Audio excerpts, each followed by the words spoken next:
Welcome to one of the most mysterious and unexplored places on Earth. But what's so special about that? It's just some icy peaks and the endless snowy expanse of Antarctica. Yeah, that's right, but there's still a planetary scale mystery here. No matter how hard you try, you won't see a hidden mountain range, giant, unexplored land where no human has ever set foot, and it lies under another layer of mountains. It's like a nesting doll, but the size of a continent. These mountains hide Antarctica secrets, and these secrets can tell us something awesome about the ancient history of our planet. This gigantic unexplored territory in Antarctica is called the Gambritsev subglacial mountains. And the layer of ice above keeps this place untouched by nature and people. It's like a land inside another land, and it hides more than just mountains. There are valleys, hills, and plains.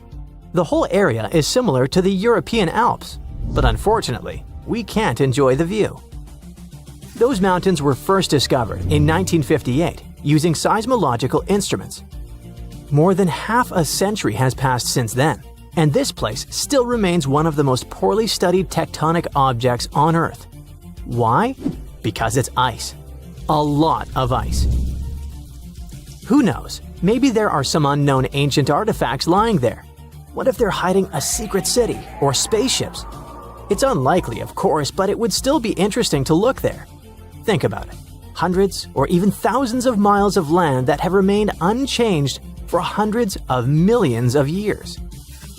Even if no new species of animals or remains of an ancient civilization are there, this place still has a history. The history of the formation of continents on our planet. And scientists have already figured out some of this story. The mountains buried in Antarctica were originally like ordinary mountains, but as a result of a planetary scale event, they just… Wait a minute. Have you ever wondered how mountain ranges are formed? We see them in real life, in movies, in photos on the internet. We climb them. But how did they appear? Mountains have not always existed on the planet in this form. They appeared as a result of a large-scale collision of tectonic plates. Two giant solid chunks of ground are moving toward each other, then crash, and boom! Millions of tons of the Earth's crust pile on top of each other, mix, and form ledges and gorges. And all this can last for millions of years. Yes, it's a disaster, but it's very slow. Some tectonic plates are still colliding. For example, the Himalayas continue to grow because the Indian and Eurasian plates are still ramming into each other. And this process began about 50 million years ago. The Gambritsev Mountains under ice experienced a similar event, only much earlier. An article in the journal Earth and Planetary Science Letters says that they appeared during the formation of the supercontinent Gondwana. Two giant pieces of land were separated by a boundless ocean. But then, about 700 million years ago, they collided and formed Gondwana. This supercontinent included the territories of modern Africa, South America, Australia, India, and Antarctica. The giant pieces crashed into each other and released a stream of hot, partially molten rock. This mess grew bigger and bigger, forming mountains. The temperature of those mountains grew, their mass increased, and at some point, Gondwana became unstable. The supercontinent began to collapse under its own weight. The hot rocks below the surface began to flow sideways as a result of a process called gravitational spreading. Take toothpaste and start squeezing it out of the tube. Approximately the same thing happened with billions of tons of red-hot rock. Ancient mountains in Antarctica appeared right during this catastrophic event. You've just watched a visual simulation of global events that took place hundreds of millions of years ago. It looks cool, but how did scientists figure it out? How did they see this planetary scale destruction? If the Gambritsev Mountains under ice is one of the most unexplored places in the world, then how could people find out its origin? The answer is simple. Tiny particles of rock have told us about the changing landscape of the planet. These are zircons. but scientists also call them time capsules. This mineral is very handy and resistant to mechanical and chemical influences. It's difficult to crush, it doesn't get affected by erosion, and it doesn't dissolve in water. And there's uranium inside it. This chemical element shows scientists the age of the rock. The fact is that uranium always decays into lead at the same rate. Scientists look at the ratio of uranium and lead and determine the age of minerals with great accuracy. Okay, this sounds a bit complicated. Here's a simple example. Imagine that each mountain belt is a clock that starts ticking at the moment of its formation. That is, after the collision of tectonic plates. After the rock forms, uranium begins its slow decay. The more time passes, the more uranium turns into lead. The rate of this decay is always the same. This decay can last for billions of years. The less uranium is in zircons and the more lead, the older the rock is. And this is how it happens in practice. Geologists take several rock samples. In a lab, they crush it to extract crystalline zircons. Geologists then dissolve the particles in acid to separate uranium from lead. Then they use a special device, a mass spectrometer that accelerates atoms and sorts them by mass. This is a rather complicated process, but the bottom line is that this device shows scientists the amount of uranium and lead. They look at the ratios of these two elements and calculate the age of the rock. Geologists took zircons from sandstones near the Gambritsev Mountains, studied those particles, looked at the level of uranium, and calculated the chronology of mountain formation.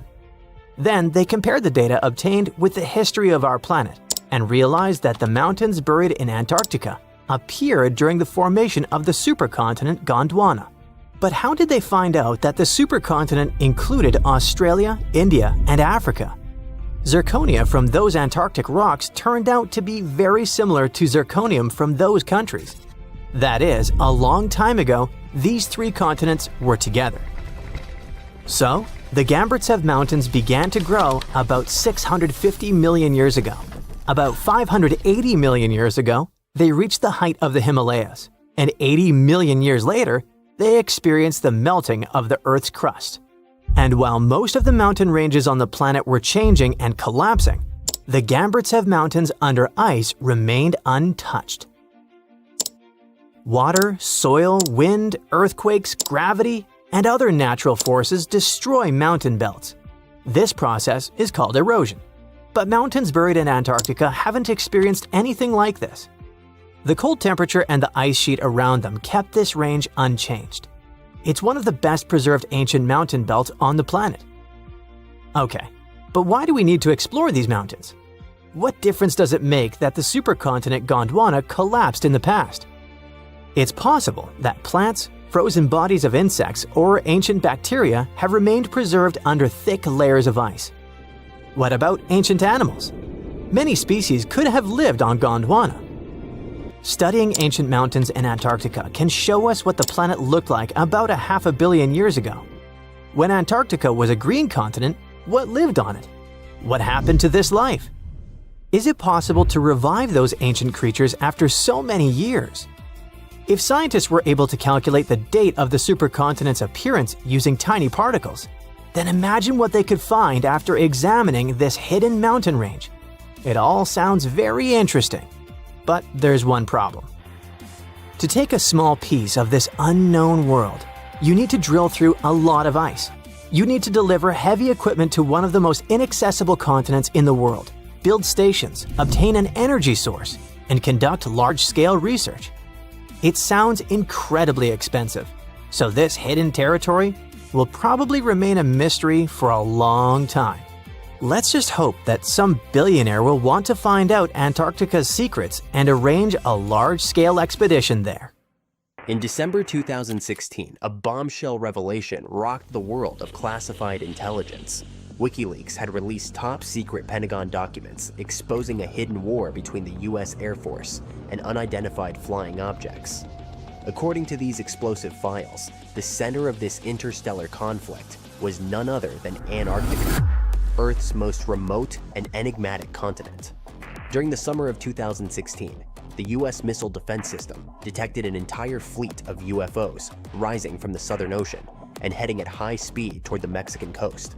American fighter jets were immediately scrambled, but just as suddenly as they appeared, the mysterious objects vanished from radar, leaving behind only questions and ripples of fear in high-ranking circles. And this, insiders claimed, was only one of many such encounters in a long-running, covert battle beneath the ice. The story spread like wildfire across forums, alternative news sites, and YouTube channels. Eyewitnesses reported that the surfacing UFOs created enormous waves, damaging ships in the area. Other reports spoke of alien bases discovered deep beneath Antarctic ice, with entire zones marked off-limits to the public. Some even claimed that Russian President Vladimir Putin was being briefed on secret skirmishes between US forces and non-human entities. The truth seemed ready to explode into public view. But how much of this is real? And did WikiLeaks actually publish such world-shattering documents? Since 2010, WikiLeaks has indeed released hundreds of thousands of files, diplomatic cables, military reports, and surveillance data.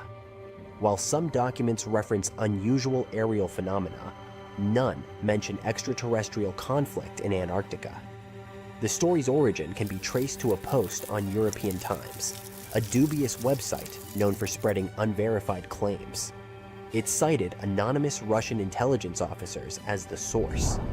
From there, the tale snowballed through conspiracy blogs that forged fake scans of supposed US documents, complete with seals, signatures, and official stamps.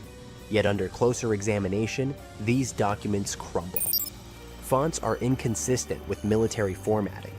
Signatures are copy-pasted from unrelated sources, and crucially, no corroborating evidence exists. Why did this theory stick? Despite its shaky foundation, the story refuses to die. Why? 1. Real secrecy in Antarctica. The continent is governed by strict international treaties.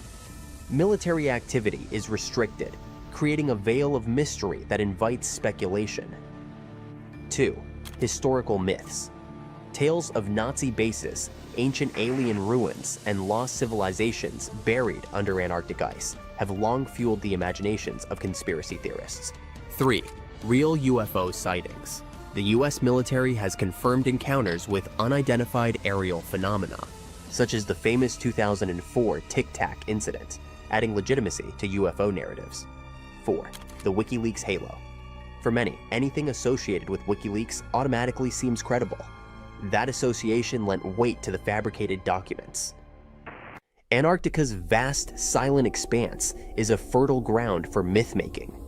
From secret bases to wormholes, the continent has become a canvas for every kind of fantastical speculation. Even real locations like Lake Vostok, a subglacial lake Russian scientists spent decades drilling into, have been dragged into alien lore despite zero scientific evidence. Unusual military flights near Antarctica in 2016 and 2017, including Boeing RC-135 reconnaissance planes, added fuel to the fire. Officials cited training and climate research, but to believers, they were part of a hidden campaign against otherworldly threats. The tale of a secret UFO war exposed by WikiLeaks is thrilling, but ultimately, it doesn't hold up. There's no credible documentation, no trustworthy sources, and no confirmation from WikiLeaks itself. Like many conspiracy theories, this one blends fragments of truth with layers of fiction, creating a narrative too seductive to let go. But seductive isn't the same as true. Behind the allure lies a stark reality. No aliens, no Antarctic war, just another myth, thriving in the shadows of secrecy and our eternal hunger for the extraordinary. Still, as long as Antarctica stays silent, the legends will grow, because nothing feeds the imagination like a blank, frozen slate at the edge of the world. A vast expanse of white snow, freezing winds, lifeless landscapes, and weird, eerie signals seemingly coming from within Earth. These radio pulses occur in Antarctica, and no one can figure out what they are and where they're coming from. You see, scientists are running an experiment called ANITA, short for Antarctica Impulsive Transient Antenna. Basically, it's a bunch of detectors strapped to giant balloons and floating way up above the South Pole. Their job is to detect extremely high-energy neutrinos. How do they spot them? Right at the moment when neutrinos come into contact with ice and produce an intense, short burst of radio waves. Now, neutrinos are these tiny, almost massless particles that don't have an electric charge. They're everywhere, and billions of them are flying through you every second, even while you're watching this video. Neutrinos come from all over the place, from the sun, exploding stars, deep space, even from under your feet. The sun pumps them out non-stop as it fuses hydrogen into helium. Stars that are going off blast out huge bursts of neutrinos during supernova explosions. When high-energy cosmic rays hit our atmosphere, they make new neutrinos that rain down on us too. And some even come from radioactive stuff decaying inside Earth. The oldest neutrinos have been flying through the universe since the Big Bang, but they're practically invisible because they almost never react with anything. That's why scientists use unbelievable experiments like ANITA to try and catch even a few of them. But let's get back to that fateful day when everything changed. Normally, the radio signals produced by neutrinos bounce off the ice and fly upward. That's where ANITA can catch them. This is the whole point of the experiment, to study neutrinos and learn more about distant cosmic events like supernovas or whatever's happening light years away. But then something really weird happened. The detectors picked up radio waves that weren't bouncing off the ice at all. They looked like they were coming from below the horizon, from under the ice. Now, this shouldn't even be possible. According to everything we know about physics, signals can't just travel upward through solid rock and ice. One of the researchers, Stephanie Wiesel from Penn State, also said that those radio waves were coming in at super steep angles, like 30 degrees below the surface. The only way that could happen is if the signal had passed through thousands of miles of solid rock before hitting the detector. But if that were true, the rock would have completely absorbed it. So something just didn't add up. The team ran all the numbers and still got no clear answer. But for them, it was an interesting problem, since they didn't actually know what those anomalies were. What they did know was that they were probably not neutrinos. That's because if the team does detect a neutrino, that means it's traveled an insane distance without bumping into anything, possibly all the way from the edge of the observable universe. So, whatever ANITA has picked up, it's not behaving like anything scientists have seen before. It might mean there's some totally new type of particle out there, or maybe something else is going on that we just don't understand yet. They publish the findings in physical review letters, but the mystery remains unsolved. No one really knows what's going on under that Antarctic ice, just that something out there isn't playing by the rules. Now, if scientists actually manage to detect and trace where those crazy fast particles come from, they can learn tons of stuff about the universe. Way more than even the biggest, most expensive telescopes allow us to see. You see, neutrinos basically zip through space almost at the speed of light, barely bumping into anything. It means they can carry untouched data about events that happened millions or even billions of light years away.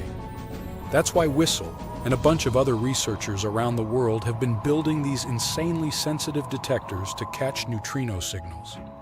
Even the tiniest ones are super important, because in this field, one tiny blip of data can hold a treasure chest of information. So, researchers have been designing setups in both Antarctica and South America to catch these rare particles.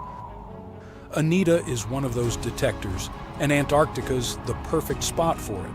There's hardly any radio noise, there are no cities, no traffic, and no random interference. The setup is actually pretty cool.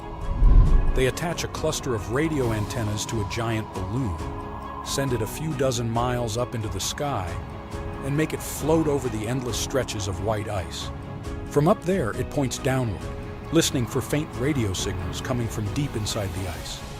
When one of those super rare neutrinos, specifically a tau neutrino, hits the ice, it creates another particle called a tau lepton. That lepton then shoots out of the ice and starts breaking down, losing energy and turning into smaller bits. That decay process gives off what's called an air shower, kind of like a spray of invisible sparks flying through the air. If we could actually see those air showers with our eyes, they'd look like someone waving a sparkler through the dark, bright streaks trailing behind as it moves. Studying the direction and pattern of these signals, the ones from the ice showers, and the ones in the air showers, scientists can figure out where the original particle came from. Usually it's super precise, kind of like bouncing a ball off the ground. You can predict where it'll go. But these weird new signals don't bounce the way they're supposed to. The angles are all wrong way steeper than anything the models can explain. So the team dug deeper. First, they looked at all the data from Anita's multiple balloon flights. Then they compared it against tons of computer simulations of cosmic rays and neutrinos and filtered out all the usual background noise. They even cross-checked their results with other experiments like the ice cube detector, which is also located in Antarctica, and the Pierre Auger Observatory in Argentina. They wanted to see if anyone else had picked up similar upward-going air showers. And guess what? Things got even weirder. They found nothing. No other detectors had picked up anything that could explain what Anita had seen. That's why the researchers ended up calling the whole situation anomalous. It basically means, yeah, we have no idea what this is, but it sure isn't behaving like a neutrino. Whistle explained that the signals just didn't fit into the usual picture of how particles were supposed to act.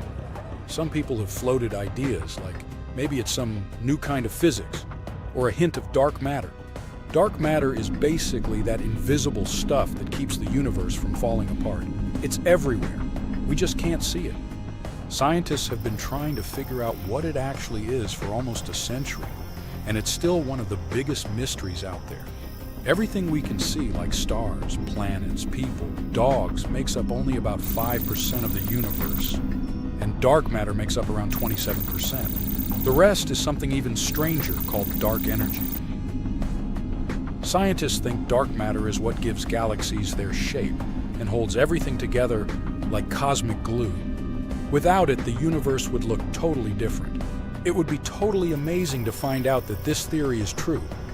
But since IceCube and Auger haven't caught the same thing, that really limits the possibilities.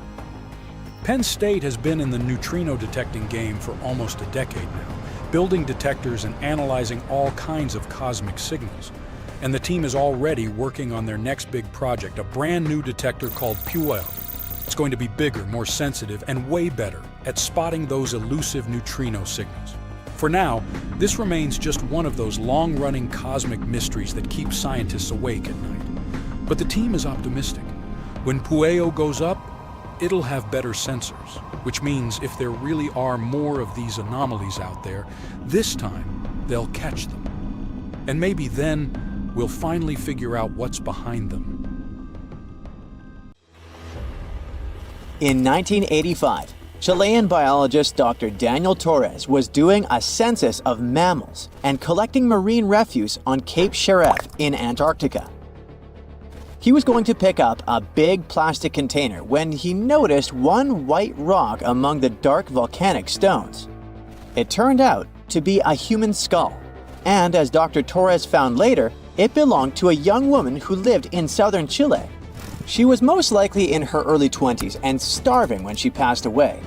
Several years later, scientists also found fragments of femurs and used DNA analysis to prove they belonged to the same lady. This discovery could change history as we know it. How did a female skull end up in Antarctica, at a spot where sealers used to camp? Women usually wouldn't go on sealing trips in the early 1800s. To add to the mystery, there was nothing else found at the site. No papers, no special markings, no tools or other objects that could tell us who she was, what happened to her, or how she ended up there. It could mean that people from Chile had a camp here before anyone else set foot on the continent. Scientists made another unique discovery in Antarctica. an ancient meteorite fragment that could be proof there's life on other planets. They believe this meteorite is over 4 billion years old and it might have come straight from Mars. In 1996, NASA scientists announced that they found special chemical marks on the rock. Some ancient Martian organisms may have left them behind, but not everyone was convinced. And later studies found that the carbon-rich chemicals on the rock probably weren't biological at all. Long ago, when Mars was a much wetter place, massive space rocks collided with the planet. These collisions produced intense heat and changed the landscape. The rock found in Antarctica likely survived 2 such impacts before a third powerful strike hurled it into space. While still on Mars, this rock bathed in water that moved through tiny cracks in its surface. This water probably left behind strange carbon bubbles that scientists thought might be the fingerprints of ancient life. Researchers recover more rocks from space in Antarctica than in any other part of the world. But you don't expect to see a pyramid there, right? I could make you try to solve this mystery, but okay. This object only looks like a pyramid. In fact, it's a mountain. You can easily find it on Google Maps if you scroll all the way to the Ellsworth Mountains. It's the tallest mountain range in Antarctica, and it stretches for almost 250 miles. Explorers from the British Antarctic Expedition first found this unusually shaped mountain and nicknamed it the Pyramid. Over the past 100 years, many people have wondered if there really was a pyramid in Antarctica. And if yes, who built it? But scientists totally rained on this icy parade as they explained there is nothing unusual about a rocky peak showing above the ice. It's just a coincidence that this one and the neighboring peak are cut in a pyramid shape. Researchers at the University of Colorado found a 10,000-year-old hunting tool near Yellowstone National Park. It was buried in ice, but as it melted because the temperatures got warmer, the tool came to the surface. Researchers were keeping this find a secret for a year. They wanted to get the findings published in a scientific journal before amateur archaeologists would get there and start their own search operations on the site and disturb it. The dart, which is about 3 feet long, was made from a birch tree, and it still has some markings that prove that it belonged to an ancient hunter. In the good old days when it was actively used, the dart had a sharp tip on one end. The other end had a little dimple that connected to a hook on a special tool called an atlatl. That atlatl helped a hunter throw the dart much faster and farther than they could just by hand. Talk about ancient tech. The scientists who found the dart say that as the ice continues to melt, they keep finding more ancient tools, plants, and even animal remains in places like Alaska, Canada, and Europe. They plan to go to Glacial National Park in Montana to work with Native American tribes to find and protect any more treasures that may have been hidden in the ice for thousands of years. Paleontologists found something amazing in Antarctica: the remains of a creature that looked a lot like the Loch Ness Monster. The animal they found was a plesiosaur. This marine beauty swam in the ocean during the time of the dinosaurs. This big guy had 4 flippers, a long neck, and measured an impressive 36 feet long from its head to its tail. That's about as long as a big telephone pole. This specific type of plesiosaur is the largest one scientists have ever discovered.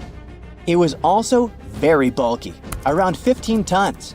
That's about as heavy as 2 modern elephants. The fossils of this giant sea creature were first found on Seymour Island in Antarctica back in 1989. But the plesiosaur was so huge and stuck in such hard rock that it took the scientists 3 more trips to get all the fossils out. In the end, they brought 1,760 pounds of fossilized bones to the lab. The scientists noticed that some of the vertebrae bones were fused together, which means this plesiosaur was a fully grown adult. After studying the fossils, scientists decided it had lived 30,000 years before the mass extinction that wiped out dinos about 66 million years ago. In May 1845, Captain John Franklin set off from England with 133 people and 2 ships.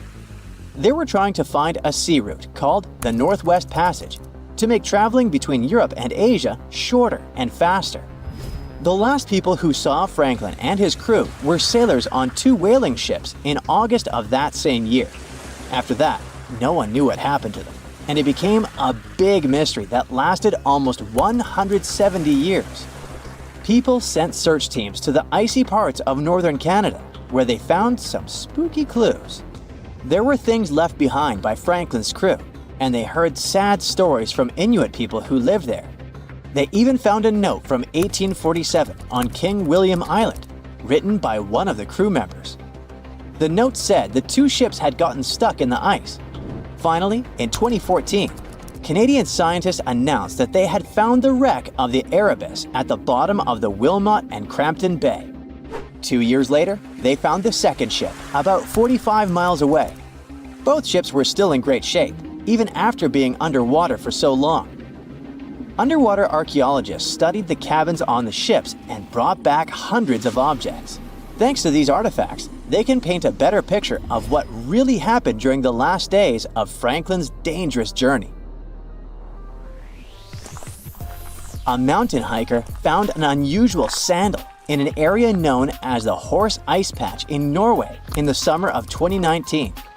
The hiker sent GPS coordinates and photos of the find to researchers who study archaeology preserved within glaciers and ice patches. The archaeologists checked the weather forecast and figured out that they only had 1 day to retrieve the show before the snow covered it with a thick blanket. Then it would take years for it to melt, so they had to act fast and rush to the location to secure the sandal. This vintage shoe turned out to be around 1,700 years old after radiocarbon dating.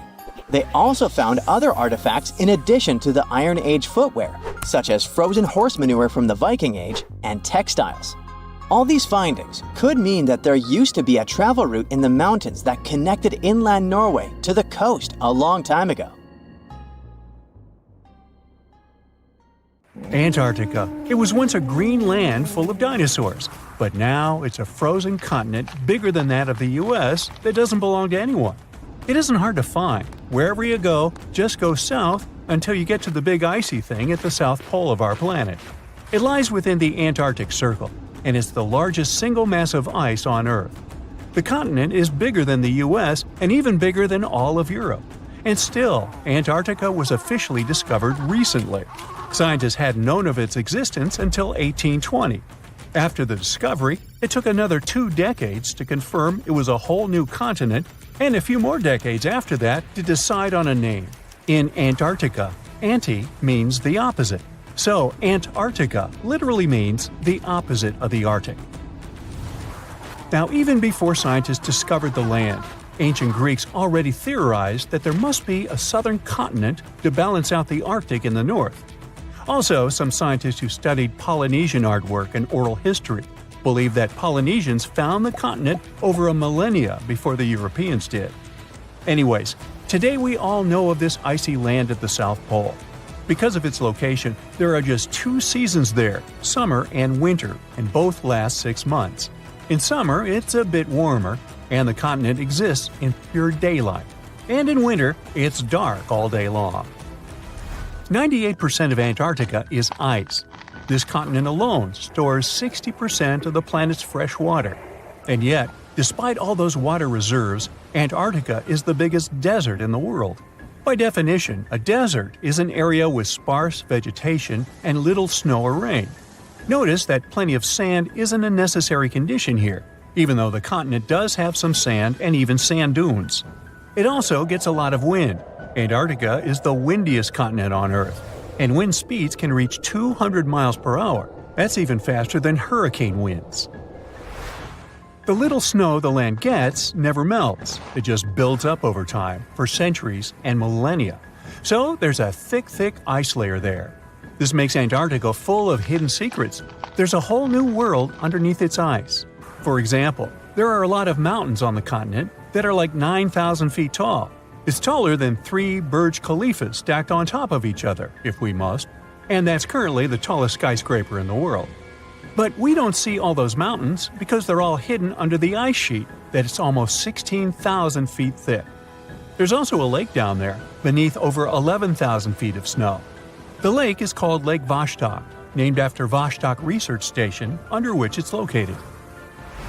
Originally, it was just a hypothesis. Over a century ago, a scientist suggested that the huge pressure created by tons of ice could decrease the melting point of ice in the lowest layers of the ice sheet, creating liquid water, which could form a lake. He didn't prove his ideas in his lifetime, but others continued his work and confirmed that this theory was true. There's also a canyon in Antarctica, hidden underneath huge masses of snow too. It's deeper than the Grand Canyon we have in Arizona. There is a mountain range that divides the continent into two parts, East Antarctica and West Antarctica.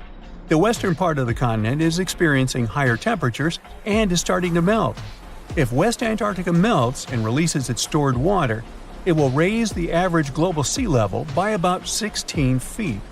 That will be enough for some cities all over the world to completely disappear. Perhaps the first to turn into a water world will be Thailand's capital Bangkok, which is just 5 feet above sea level. Then it will be Amsterdam in the Netherlands, followed by Ho Chi Minh City in Vietnam, Cardiff in the UK, and New Orleans in the US. People do a lot of work in Antarctica now, residing there for many months at a time to study this mystery of a continent. Over the years, even a few children were born there. But it's not a country, and the land doesn't belong to anyone. It's governed by the Antarctic Treaty System, an agreement of peaceful research and collaboration that suspends all territorial claims. It was first signed by 12 nations, and now there are 59 supporters, half of whom have decision-making powers. The continent is occupied all year round by researchers from all over the world. There are about 5,000 people living there in summer and about 1,000 in winter. Yet no one is a permanent resident there. People come and go, and the scientists take turns spending time there. The average yearly temperature there is negative 30 degrees. But there was a time when Antarctica was about as warm as Melbourne, Australia is today. It was about 40 to 50 million years ago. I wasn't around then. But the continent had green forests and dinosaurs roaming its land, chilling in the sun in a 63-degree Fahrenheit environment. That was before penguins. In our age, it's so cold that you won't even find any trees or bushes in Antarctica, just the snow. The only plants that can thrive in such extreme temperatures are lichens, moss, and algae. People can't stand such freezing conditions for lengthy periods of time either, so the continent has never had any indigenous population. Well, that is, if we don't count penguins, seals, whales, and a few other types of birds that live there now. Antarctica's fauna is the scariest and least diverse on the planet because only a few organisms can withstand its harsh conditions and because non-natives aren't allowed to be brought there. So, if you decide to travel to Antarctica with your cat, well, you can't. Hey, I don't make the rules. But those few species that live on the South Pole totally own the place. There are no more than 5,000 people there and around 20 million penguins. They are a kind of settlers, though. Penguins' first ancestors lived in Australia and New Zealand. There are still a few penguin species there, including the smallest penguin on Earth that is just 1 foot tall. Still, most of the penguins migrated to Antarctica at some point, possibly because they were attracted by the greater food supply there. It's not the cold that made them like the land. It turns out, most penguins leave the continent when the summer ends. The only ones that stay there are male emperor penguins, and they do it to warm and protect eggs left by their mates. But where do all the other penguins go? At first it was a big mystery even to scientists, but then they attached some tiny location devices to the legs of a few of these animals and figured it out. Penguins go to live in the southern oceans while it's too cold in Antarctica. None of them go ashore for half a year until they get back to the continent. When they come back, it's when those eggs, left for male penguins to nurture, start hatching, and so penguin families can be together when it happens. Penguins eat different fish, and the ocean is full of those despite its cold temperature. In some areas, water can reach below freezing temperatures because it's salty. But fish don't freeze there because they have antifreeze proteins in their bodies. Then there are also about 1 million seals in Antarctica. They like fish too, and they can hold their breath underwater for 2 hours. They see way better underwater than in the bright light of the day, and they also use their whiskers to locate food. Their breathing holes in the ice can freeze while seals are away, and they must use their teeth to make a new one. Seals can even sleep underwater and then resurface occasionally to get some air without waking up. I can appreciate that. You're on a yacht in the south of France and get lost at sea. Your phone has no signal, and the GPS stops working. There's no way you could swim to safety. Your chances of surviving are pretty much zero. Today's story is kinda like that, but swap the sunny vibes for the Côte d'Azur for the freezing winds of Antarctica. And instead of calm blue waters, picture a sea packed with towering ice as far as you can see. Oh, and forget about phones or GPS. Those didn't even exist back then. So yeah, getting through something like that is basically impossible. But for the crew aboard the Endurance, this wasn't just some what-if scenario. It was real life. And yet, they survived by leaving their ship behind. Fast forward more than 100 years, and scientists finally found their vessel deep in the ocean. Now, new 3D images are helping us bring one of the greatest real-life survival stories to life. Alright, from the top. Back in 1914, the Anglo-Irish explorer Ernest Shackleton pulled together 26 men for the boldest adventure of their lives, to cross Antarctica. We're talking about the toughest places on Earth, a frozen wasteland with brutal winds, long dark nights, and freezing temperatures that can drop below minus 76 degrees Fahrenheit. But for the crew of the Endurance, getting there just sounded like a good time. So, on August 8, 1914, they set sail on their maiden voyage. And by October of that same year, they made it to South Georgia Island. From there, they'd finally head toward their main goal, the Weddell Sea, on the coast of Antarctica. This place is known for its brutal winds, thick sea ice, and freezing waters. Yep, not exactly the coziest place to be. Only 2 days after they left South Georgia, the Endurance ran into a bunch of thick ice, and they started moving super slowly. Thick slabs of ice locked around the ship like a slow, silent trap. At first, the crew waited. Maybe the ice would break up. Maybe the ship could push through. But days passed, then weeks, then months. The ship was stuck, completely wedged into the frozen sea, unable to move. It was February. A small patch of open water suddenly appeared a little way ahead of the Endurance. There was hope, but getting there wouldn't be easy. The ship was still surrounded by solid ice, completely blocking the way. Some of it was nearly 18 feet thick. The crew worked hard all day, cutting a narrow channel through the ice. The next day, they tried again. They even used ropes to pull away huge chunks of ice, each one weighing around 20 tons. But the space they cleared was too small for the ship to build up enough speed. And to make matters worse, the ice was already starting to freeze over again. At some point, the captain decided they needed to stop. More months went by, and the ship was totally trapped. They even saw some cracks in the ice here and there, but nothing could actually help them. And then, things got worse. The pressure from the ice wasn't just holding the ship anymore, it was crushing it. You could hear the timbers groan and the hull creak. Bit by bit, the ship started to break apart. Then in October, a year later, Shackleton had made the call. Abandon ship. And he was right, because in November, the Endurance gave in to the pressure. The front masts collapsed as the bow was crushed. A few days later, the stern was lifted out of the ice, and then the whole wreck dropped into the ocean. And just like that, the Endurance was gone, buried beneath the ice. Okay, but what happened to the crew? The men grabbed whatever they could and set up camp right on the ice, stranded in a world of nothing but white in every direction. No radio, no help coming, and no way to know how long the ice would hold. For months they drifted with the frozen sea, camping on moving slabs of ice, always alert. Eventually, they climbed into small wooden lifeboats and started rowing through freezing waters. dodging towering icebergs, battling waves that soaked them to the bone. It was exhausting, freezing, terrifying. But they kept going. Finally, they landed on an isolated rocky stretch of land called Elephant Island. Their first solid ground in over a year, but it was uninhabited and offered no real chance of rescue. So Shackleton picked 5 men, loaded up the strongest lifeboat, and set across 800 miles of open ocean to try and get help. The journey took over 2 weeks, and they faced everything that could drive any man to madness. Storms, freezing spray, and waves the size of small buildings. But Shackleton kept his positivity. Losing his men wasn't an option. Thanks to his amazing leadership, they managed to reach land. They landed on South Georgia Island, but on the opposite side from where they needed to be. That meant they still had to trek for 36 hours across the island to finally reach the whaling station on the other side. Thankfully, they made it.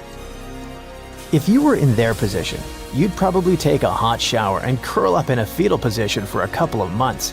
But that wasn't an option for Shackleton. He didn't rest. Instead, he immediately started working on a plan to get the 22 men who were still stuck on Elephant Island. After several failed rescue attempts, the authorities finally lent Shackleton a tugboat. That's a type of boat that moves other vessels by pushing or pulling them. When they were approaching Elephant Island on August 30th, 1916, the captain saw something. A smoke signal coming from the shore. Yep, against all odds, everyone survived. As you already know, the ship didn't make it. It completely vanished until 2022, when it was finally located on the seafloor, at a depth of roughly 10,000 feet in the Weddell Sea. It made headlines around the world, and the footage of the Endurance showed that it was beautifully preserved in icy waters. Its timbers looked brand new, and its basic structure was still intact. The wreck was covered by sponges, sea anemones, sea lilies, and starfish. It was all amazingly eerie. But how's it in such good shape? Even though it looked like any other ship of its size, it wasn't. The Endurance was built to survive tough ice conditions. Every detail was planned for maximum durability. The joints and fittings were cross-braced for strength. It was made of thick oak and Norwegian fir planks and covered in greenheart, which is a really strong wood. The bow was built to face the ice directly. Each piece of timber came from a single oak tree, shaped to match the curve of the ship. That's what helped them survive in the ice for so long. At the end of 2024, specialists did the first 3D scan of the ship. They used underwater robots to map the wreck from every angle, taking thousands of photos. These were then stitched together to create a digital twin, and now you can check it out online. Forget about getting close to the wreck, though. I mean, Antarctica is still one of the most remote places on Earth, so just getting there could be a huge challenge. As the world warms and the ice in the polar south continues to melt, specialists think there will be more chances to access the wreck, but they want to keep it protected. There's even been talk about how to preserve the Endurance. One idea is getting cruise ship owners to agree not to go anywhere near the wreck. So yeah, it's probably safe to say that people in general will probably never get to visit it up close. At least, not in the near future. This sleek, state-of-the-art submarine named Ran was sent to explore the depths of Antarctica. But as soon as it discovered something, it mysteriously disappeared. So, what happened? It all started when scientists wanted to explore one of the most remote and mysterious places on Earth, the Dotson Ice Shelf in West Antarctica. This ice shelf, silent giant, stretches 30 miles wide. That's almost the length of New York City. It stands between two icy promontories, the Martin and Bear Peninsulas, and it hides an entire world of geological mysteries.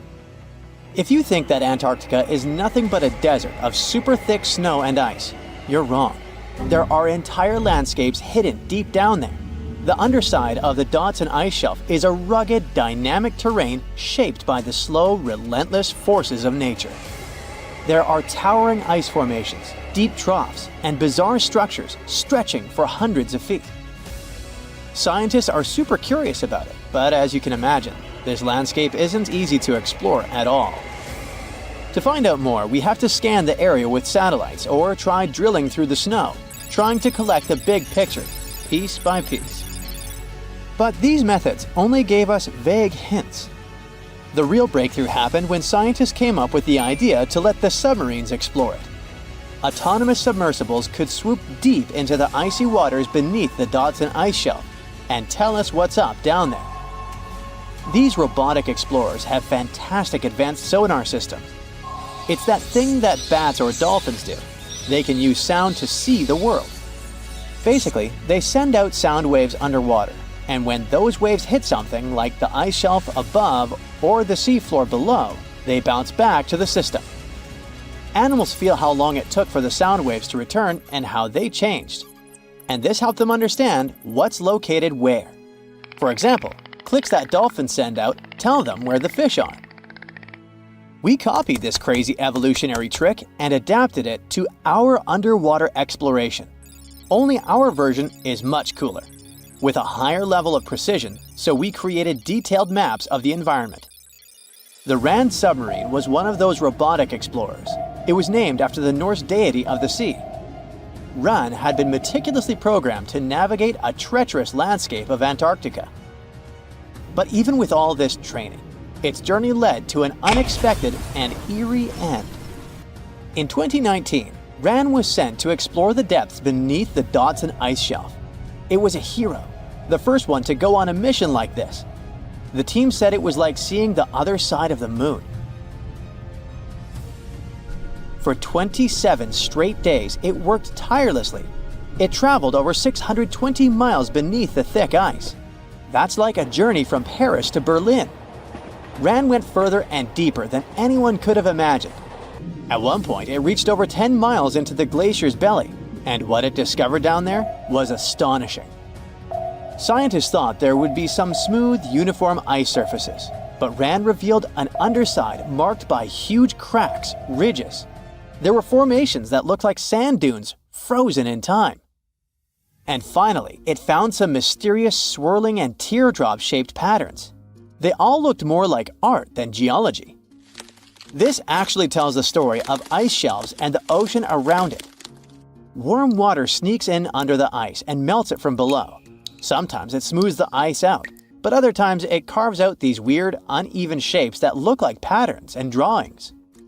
And some of these shapes are huge, over 1,300 feet long.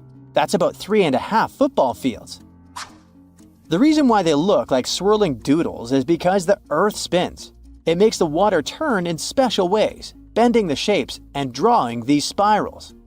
It's called the Coriolis effect. Imagine you were on a merry-go-round and tried to throw something like a ball. It would go in a curve, not a straight line. Same thing happens with the water on Earth. Later, scientists found similar patterns in other Antarctic ice shelves, though they weren't as epic as the ones under Dodson. But Ran also discovered something horrifying. Turns out that these warm waters, aside from being great artists, are also a huge danger. The Dodson ice shelf isn't just hanging out serenely on the sea. It's part of a very delicate system and acts as a protective barrier that holds back huge glaciers in West Antarctica. The ice shelf is floating on the ocean, but it's still connected to the land. As warm water sneaks underneath it and the ice melts, the Dodson can't hold on to the land as tightly anymore. The protective barrier starts to weaken, and this lets the glaciers behind it move faster into the ocean. When those glaciers flow into the sea, they add more water, which could cause sea levels to rise, eventually changing our coastlines. Rand stumbled upon huge pockets where the ice was melting at alarming rates, all due to powerful underwater currents. It was like seeing a ticking clock on the glacier. The stakes were high, but luckily the submarine was ready. This time, it managed to return.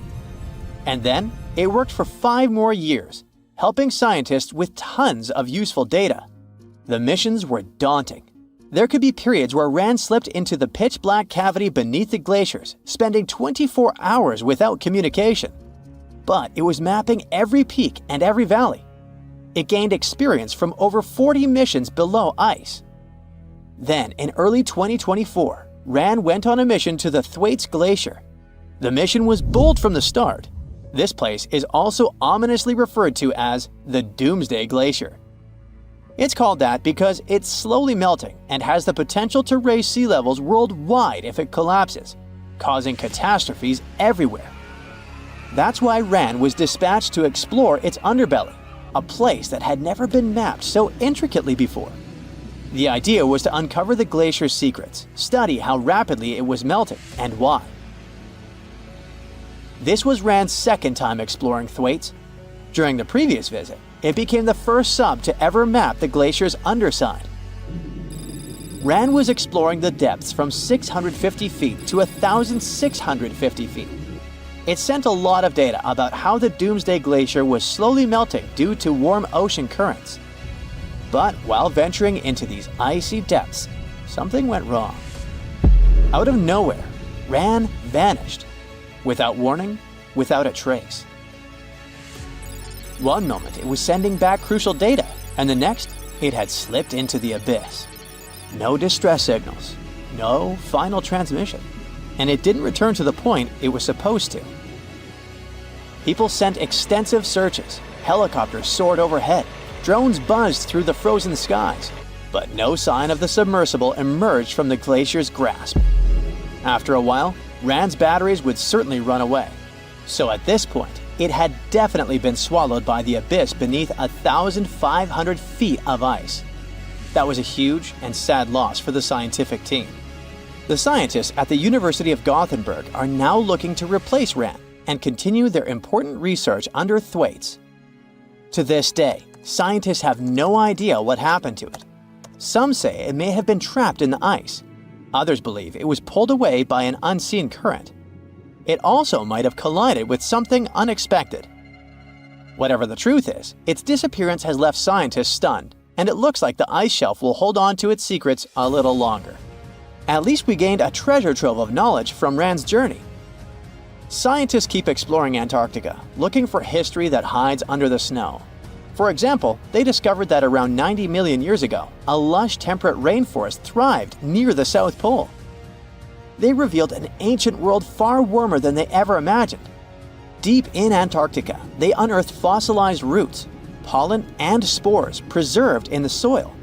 All this shows that there was a swampy rainforest that flourished despite months of polar darkness. All these discoveries changed our understanding of Earth's climate, both in the past and the future. Giant vase-like sponges, otherworldly jellyfish, segmented worms covered with bristles, and large octopuses are the newest Antarctica discovery. Scientists found them after a giant iceberg had broken away, and it turned out to be a treasury of ancient life under ice. In January 2025, a huge iceberg the size of Chicago, called A84, broke off from Antarctica's George VI ice shelf, which is a large ice shelf about 280 miles long, 12 to 43 miles wide, and around 820 feet thick. In the summer, which lasts from November to late February, the ice shelf melts at the surface, and meltwater ribbon lakes form. They're elongated and ribbon-like. That's how they got their name. Anyway, when the iceberg floated away, it left part of the ocean floor wide open, and it was a spot no one had ever seen before. Scientists on the research ship Falkor 2 were nearby in the Bellingshausen Sea. As soon as they heard about the iceberg, they immediately changed their plans.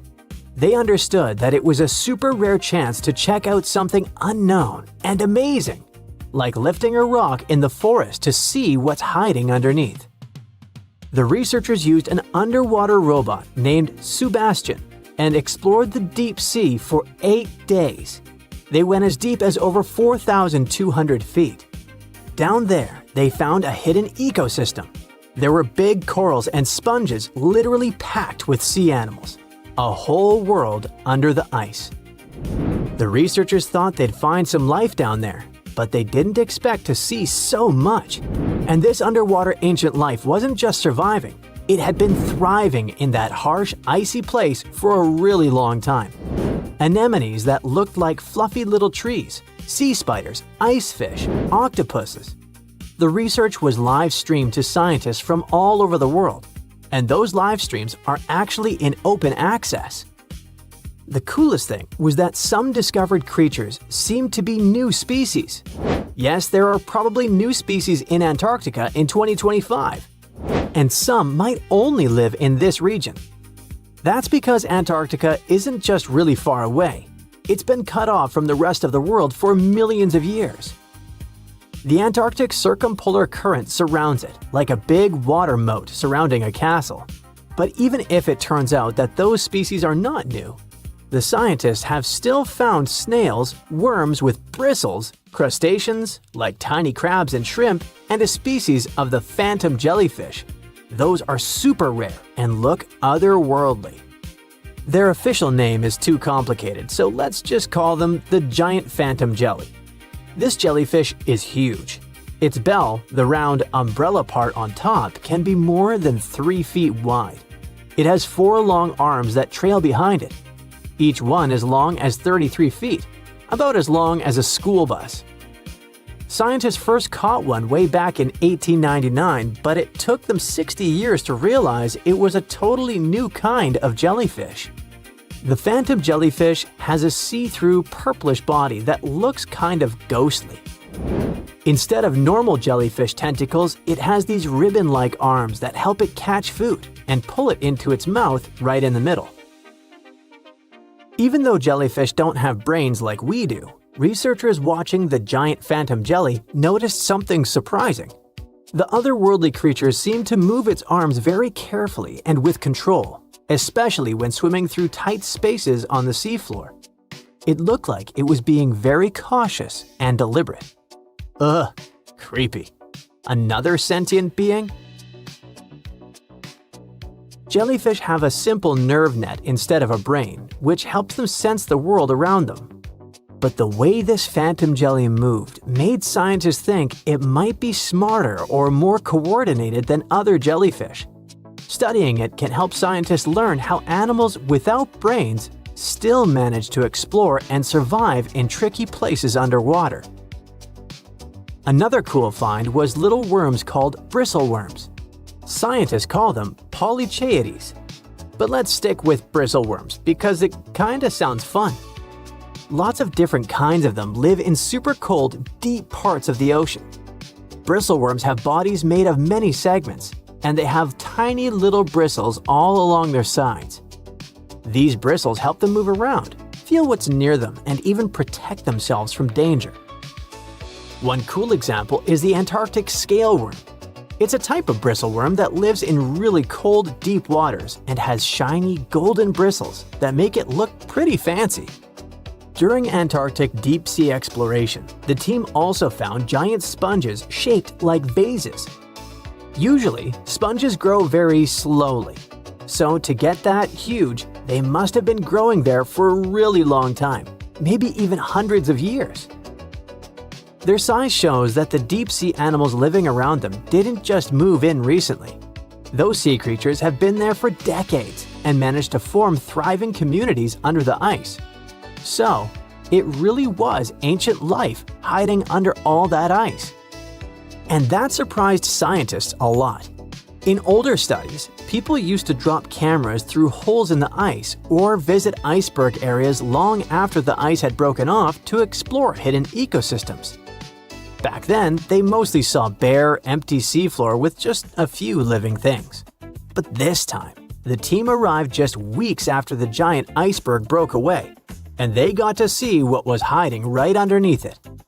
The first 9 miles behind the ice shelf can hide rich and busy ecosystems. The area is dark, cold, and hidden for ages, and still, all kinds of creatures live there. This shows that life can survive in places that seem too harsh or frozen for anything to live. On the other hand, finding all this life down there isn't super surprising. Lots of animals live in dark, cold places underwater, so it makes sense that they'd be under the ice shelf too. The ice kind of hides them and keeps them safe from anything going on above. But what's weird is how many different kinds of creatures live there, even though it used to be a really closed-off space. It actually looks a lot like the seabed in parts of Antarctica that don't have ice on top. How can that be? Usually, tiny plants called phytoplankton grow near the surface where sunlight hits. Little shrimp-like animals called krill eat those plants at night. When krill get full, they sink down and bring food and nutrients to the ocean floor. Even their waste helps feed the deep-sea creatures. But if there's a huge ice cap above, sunlight can't get through, so no plants can grow there and no krill bring food down that way. Scientists thought this would mean less food and fewer animals down there, but they found a lot of life anyway. Turns out, food and nutrients probably sneak in under the ice, carried by underwater currents, kind of like rivers flowing under the ocean. Scientists found some animals that lived a long time, so it looks like those currents, which mostly come from melting glacier water, bring enough food to keep the ecosystem healthy and full of life. No one really knows what's going to happen to all that deep-sea life now that the iceberg has floated away. Those creatures have lived under the thick ice for who knows how long, in super stable, pitch-black conditions. Obviously, they're not exactly fans of change, so losing that icy roof might totally mess with their whole setup. One of the scientists mentioned that the ice shelf the iceberg came from has been creeping backward, like 25 miles over the last 50 years. That's a part of a bigger pattern. Antarctica's ice is melting faster and faster, which pushes sea levels up around the world. That's why this Antarctica discovery matters. The team's trying to figure out not just what's happening now, but how this hidden ecosystem fits into the bigger picture. If we can understand how this place is changing over decades or even centuries, maybe we can predict what's coming next. And it's pretty amazing that breaking ice can tell us so much, right? Scientists just discovered a lake in Antarctica that flips everything we thought we knew about life on Earth. They drilled through thick ice and found liquid water where everything should be frozen solid. And inside this water, there is life. I mean actual living organisms thriving in the dark, untouched for ages. The story starts with an expedition that added a new, super important spot to the Antarctica map. Between November 2019 and January 2020, researchers trekking across the frozen desolation reached an area called Enigma Lake. They thought they were walking over a huge slab of solid ice, but their gear showed something different. So they used a powerful drill to get through the ice, peered beneath layer after layer, and detected at least 40 feet of liquid water trapped under the surface. They came looking for a rock, but found a hidden world under ice in this Antarctica lake, where they would least expect it. The scientists were shocked and didn't stop at this discovery. They wanted to know where all this water came from, because in this part of Antarctica, the climate is ruthless. Extreme temperature, low precipitation, punishing winds, and solar evaporation aren't exactly perfect conditions for a lake. Any fresh water was supposed to have dried up long ago. So there had to be a source for refills for a subglacial lake in Antarctica like this one. The researchers looked at the chemical composition of the salts and dissolved materials in the water. They noticed some patterns that pointed to a source. It looked like the nearby glacier was feeding the lake via some underground pathway nobody expected to exist. So there it is, an amazing Antarctica discovery hidden beneath ice, fed not from rain or surface melting, but from an underground flow that circles the Earth in silence. And because of that, when the team drilled deeper, they didn't just find water, they found a secret ecosystem. Life, where they thought there couldn't be any. Now by life here, I don't mean the kind that waves at us. I mean tiny creatures, tiny structures, microbial communities that evolved in isolation, shielded by the ice, and pretty restricted to their hidden home. They cover the lake bed in microbial mats, not just blobs of algae, but complex, carpet-like mats of microorganisms. Some mats look like thin, spiky coverings, others like thick, crumpled carpets, or even tree-like structures up to 15 inches tall. And these formations, looking straight out of a sci-fi movie about life on distant planets, aren't random specks of DNA floating in water. They are thriving, building structures, layering, changing over time. So the lake bed is kinda like a forest floor, only it's dark, cold, and covered by ice. If life can flourish under 45 feet of ice in near darkness, maybe our ideas of where it can exist need updating. And we don't know what happens when we disturb this hidden lake ecosystem. What if we inject humans, machinery, or even our breath into the mix? These microbes have lived isolated for who knows how many millennia, maybe even millions of years, without any exposure to the world above. If humans mess with them, these organisms could be at serious risk when they meet microbes they had never met before. The lake could get contaminated, and its ecosystem could change for good. As we step into this new territory, we must be extra cautious. After all, the entire Antarctica is like a book of secrets of evolution, adaptation, and survival that we must read carefully. This continent keeps surprising us. Animals that were never seen before turn up in its remote corners, from bizarre sea creatures to ice-loving insects you didn't know existed.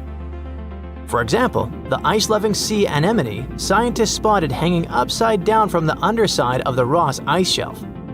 It looks like a delicate flower glued to the ceiling, waving its tentacles into water as cold as a bad breakup. Researchers steered a robot under the ice and found a brand new species. Then there's the celebrity newcomer with serious red carpet energy, the Antarctic strawberry feather star. This floating pom-pom can have up to 20 arms. It got its nickname because the body looks, you guessed it, strawberry-ish. And oh, I guess Antarctica is the last place where you'd expect to see a fish nursery, but it has the largest known one in the whole world. Researchers were there towing their cameras along the Weddell Sea seabed to map it when they spotted thousands, then millions of identical bowls in the sediment. The nests covered 93 square miles of seafloor, and there were a total of 60 million of them, one every 10 inches. All the nests belong to icefish. These creatures are white-blooded, meaning they don't have hemoglobin, the stuff that makes blood red, and somehow they still manage to survive in water cold enough to shatter your soul. Every nest had a parent fish sitting guard over about 1,700 eggs. Turns out, Weddell seals feast on icefish, so this massive breeding ground isn't just a nursery, it's also a buffet for the neighborhood predators. And speaking of buffets, the icefish themselves feed from a warm upwelling that pulls up nutrients and microscopic zooplankton. It's all pretty cool that the icefish colony has a hard edge, a literal line in the sand.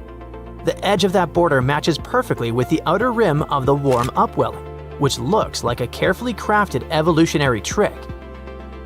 Another Antarctica discovery that shocked scientists wasn't a cool-looking fish or a dinosaur bone, but something probably even more important for science: bubbles.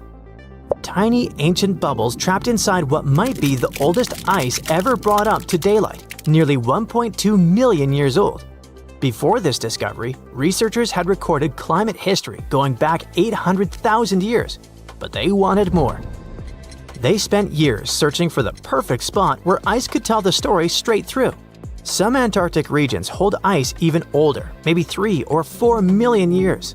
But it's patchy, and they needed a continuous record.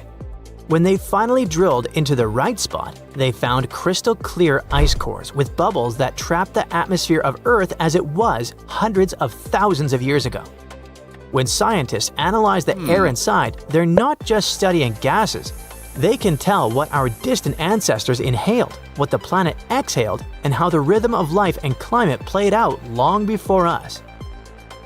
The period around 900,000 years ago, the same time sealed inside this ice, may have been one of humanity's closest calls. According to genetic studies, the human population shrank to about 1,300 individuals on the entire planet. Nobody knows what exactly led to this, but it could have been the climate. So these ancient bubbles might hold the clues we need to understand how our ancestors survived one of the toughest chapters in Earth's story. And maybe how we can survive the next. Because, the planet keeps repeating itself in new and uncomfortable ways, and Antarctica has lessons to teach us. One lesson we might learn the hard way has to do with what's under its ice. scientists recently found that there's something brewing beneath Antarctica that's anything but chill. There might be volcanoes there, quietly waiting for their moment. Yeah, you heard it correctly. Volcanoes, the hot, fiery kind sitting under miles of ice. The team used computer simulations and found that when parts of the ice melt, the pressure holding those volcanoes down eases up. And boom! They could start melting even more ice from below. It's like a self-feeding loop of chaos. The ice melts, volcano wakes up, then more ice melts. Even if humans stopped affecting the climate conditions on the planet tomorrow, that chain reaction could keep going because it's not just about the air. It's about the fire hiding underneath. The scariest part is that this kind of melt could raise sea levels way more than we thought. And since Antarctica has over 70% of all the freshwater reserves on Earth, you can imagine the drama level it could lead to. So you see now that Antarctica map is like a real-life board game for humans, and we must be careful studying and playing it. Ice piracy is like Pirates of the Caribbean, but you gotta swap those tropical seas for icy, freezing waters. And the captain here isn't Jack Sparrow, but a massive glacier in Antarctica. Meet the Polar East Glacier. Its calm, sparkling surface might look innocent, but don't be mistaken, it is a pirate, and a pretty skilled one too. Instead of gold, it's been stealing ice from its neighbors at record speed, and scientists can't believe what they're seeing.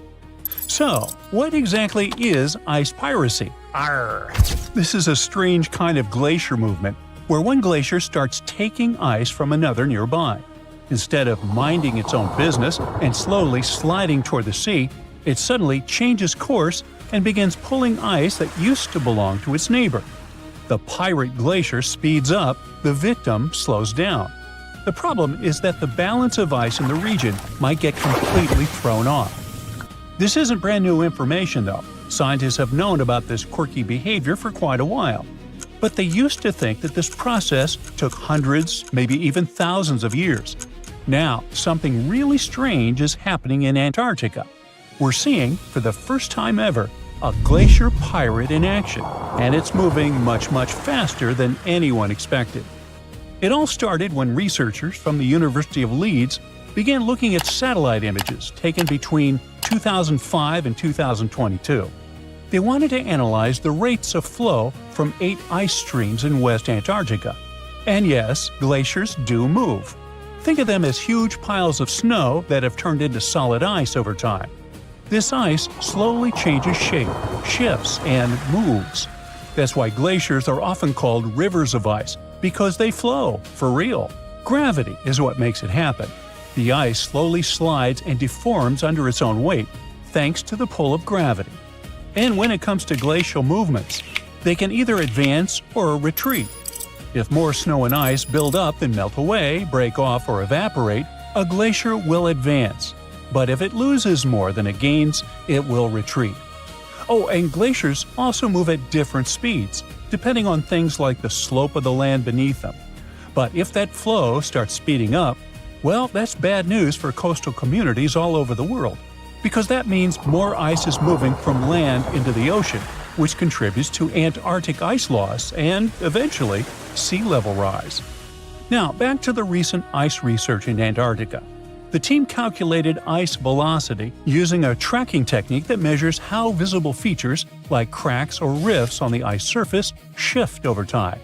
And they found that 7 of those 8 Antarctic glaciers had sped up. On average, they've doubled their speed since 2005. Given the impacts of how Antarctica's climate is changing, warming up more and more each year, this doesn't really come as a surprise. But here's something strange. One glacier, just one, slowed down. We're talking about the Polar West Glacier. It slowed by about 10% over the study period. But how can a massive chunk of ice just hit the brakes, so to speak? To figure that out, researchers looked at its surroundings, and there it was, the culprit, the Polar East Glacier. Experts think Polar West slowed down because it's flowing toward its pirate neighbor, Captain Polar East. That one's moving much faster. In fact, it's one of the fastest glaciers in the area. Its speed has been increasing by about 105 feet every year over the study period. Okay, that might sound slow, even for a tortoise. But for a glacier, that's disturbingly fast. Polar East is the Usain Bolt of ice chunks, and that's not even the most impressive part. The strange thing is that it changed its flow direction. Instead of moving straight ahead like it used to, it's now turning towards its neighbor, Polar West, and pulling ice from it. Scientists think this is happening because the ice at the point where the glacier meets the ocean is melting faster than before. That glacier melting makes the ice thinner, and as it thins, it changes the way the ice upstream flows. So now, instead of feeding both glaciers evenly, more of that ice is being funneled onto Polar East. In short, Polar East is speeding up and changing its course. So now it's pulling or stealing ice from its slower neighbor. And just like that, this mysterious glacier in Antarctica became a real ice pirate. Okay, this whole ice piracy thing isn't that weird. I mean, it's part of how glaciers normally behave. Slow, dramatic, and occasionally a little mischievous. What really blows scientists' minds is how fast it's happening. They used to think this was a super slow process, something that would take hundreds or even thousands of years. But this one is taking place in just 18 years. And this is a huge satellite discovery in Antarctica. I mean, scientists were only able to spot it thanks to the Copernicus Sentinel-1 mission, a pair of European satellites that use radar to keep an eye on Earth's surface. They can track changes in ice, land, and ocean with incredible precision and coverage, making them perfect for studying how the polar regions are changing. Because here's the thing, keeping an eye on the coldest parts of our planet is becoming essential for our future. And this particular part of Antarctica, where both the Polar West and East glaciers are located, is thinning faster than anywhere else. Its glaciers are retreating at record speed. The grounding line, the point where the glacier stops resting on land and starts floating on the sea, is moving backward. When that happens, the ice sheet slides into the ocean even faster. But scientists say glaciers aren't just melting, they're reshaping themselves in completely new ways. And that's exactly what's happening with the Polar East Glacier. Seeing a pirate glacier in action firsthand has once again changed how scientists look at things. The new data on ice piracy shows something they've never seen before. Glaciers and floating ice shelves are interacting in new and surprising ways. So, more and more, experts need to rethink how these icy giants behave as the world warms up. And that's a big deal, because they play a significant role in how fast sea levels rise this century. In fact, Antarctica's glaciers are one of the biggest reasons our oceans are swelling. The continent is losing about 135 billion tons of ice every year. That's like dumping tens of billions of Olympic-sized pools of water into the ocean annually. If all of its ice melted, sea levels would rise by about 190 feet. That kind of rise would flood much of Florida and huge areas of the Netherlands and Bangladesh, for example. Many small island nations would completely vanish beneath the waves. Now, you might be asking yourself, what's hiding beneath all of Antarctica's ice? Well, it might look flat from above, but underneath that mile-thick layer of ice lies a whole landscape of steep mountains and deep valleys, crossed by winding rivers. Those hidden rivers could play a crucial role in how the ice sheet reacts to all this unusual warmth. Scientists now predict that as Antarctica's ice sheet keeps melting and thinning over the next few decades, those subglacial rivers will grow, overflow, and shift into new paths. This could make some of the biggest glaciers near the coast start to break apart faster, and that would make sea levels rise more quickly. So that's why understanding these changing dynamics and glacier movement, like our icy pirate, is so important. Every new discovery helps scientists figure out what's really driving Antarctica's glaciers and how they are responding to a warming world. The more we learn about these frozen giants, the better we can predict what might happen next, and how changes down in Antarctica could ripple across the entire planet. Meet Otzi, or the Iceman, a natural mummy. He lived sometime between 3,350 and 3,105 BCE. He was discovered in 1991 in the Ostal Alps, near the borders of Austria and Italy, and yes, the nickname derives from the name of the mountain. Otzi is Europe's oldest known naturally mummified human. Otzi was 40-something when it happened. Science is awesome. We even know that he was left-handed and lactose intolerant. He was wearing shoes stuffed with grass and laced with aurochs leather. He also had a fur hat and carried a backpack with everything he needed to quickly make a fire. His body is now kept in a special room at a constant temperature of -21 degrees Fahrenheit. These days, Otzi is kind of a celebrity, featured in numerous documentaries and books. A decades-old mystery is solved. In 1942, Marcelin and Francine Dumoulin left their home in southwestern Switzerland to get some food, but they never returned. No one knew what had happened to them. A ski resort worker solved the mystery 75 years later. He found two people dressed in 1940s fashion in ice. DNA tests revealed that they were the exact married couple. The couple had 7 children. After their parents' disappearance, the children never stopped looking for them.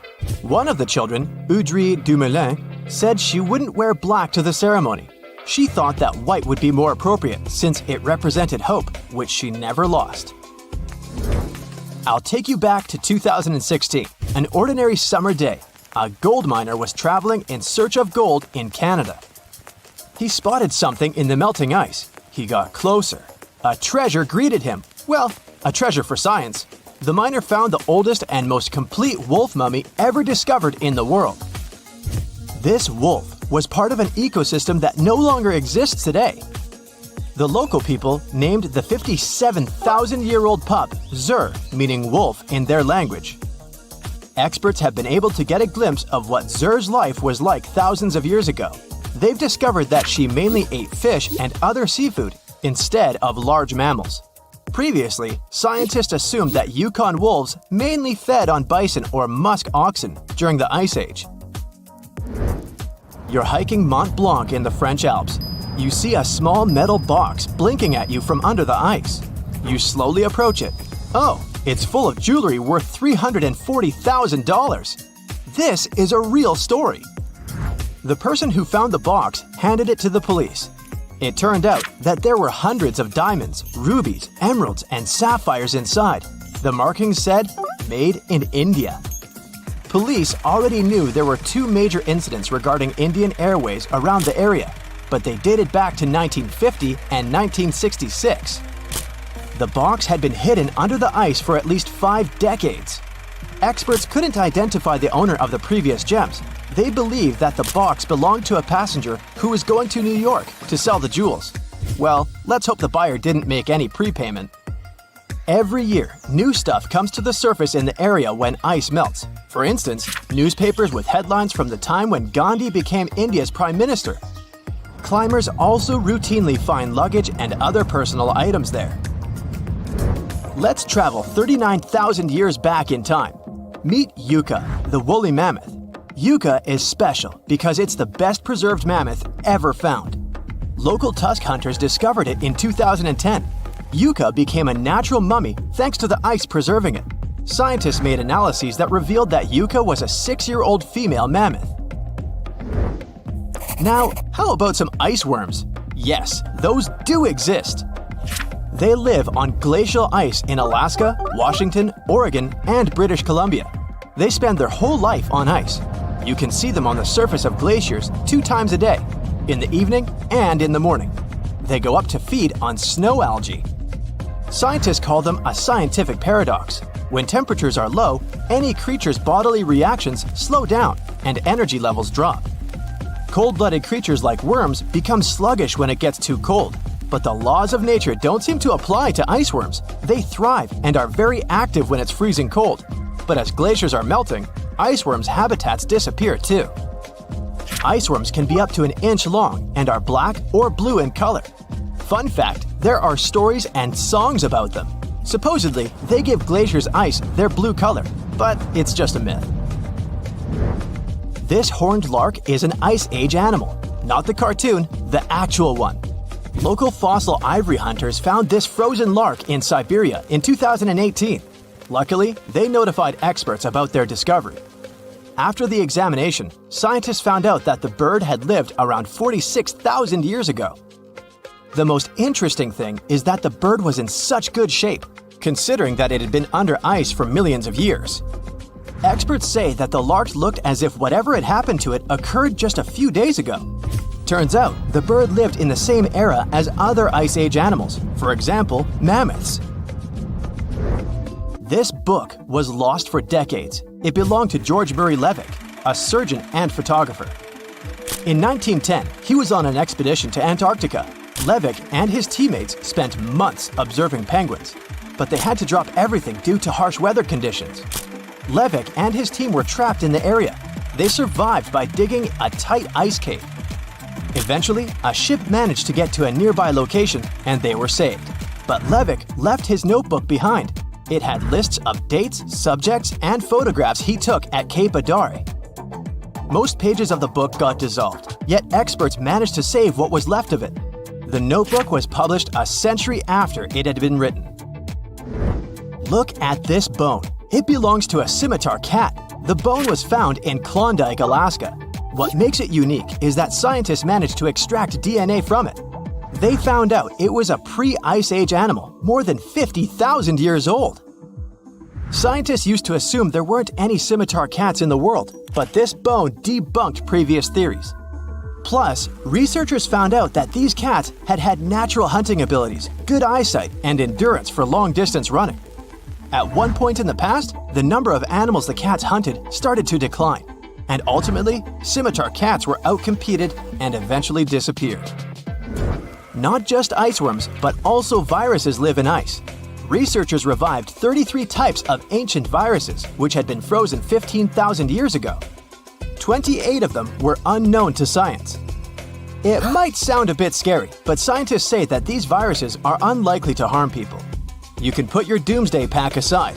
Before, viruses even older than these ones were revived without any problems. For instance, in 2014, scientists found a virus that was around 30,000 years old in, guess where? Yes, Siberia.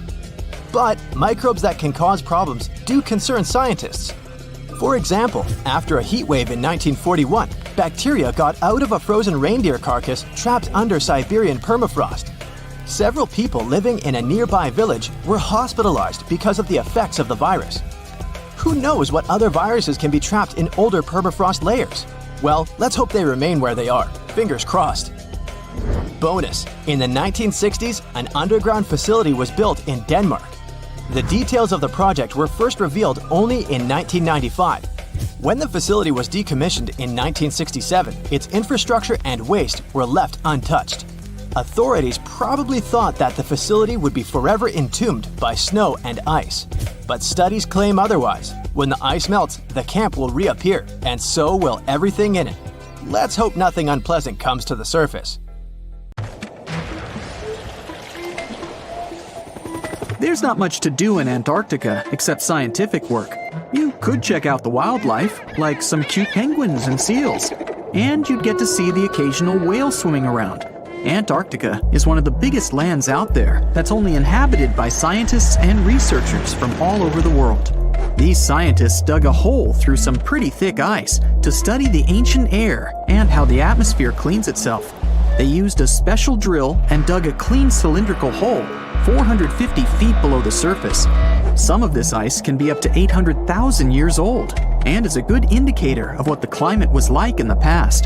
It's like checking out tree rings to determine how old a certain tree is, except it's more complicated than that. After the effortless digging, they decided to drop some ice to the bottom of the hole to see what would happen next. They heard some really unusual sounds.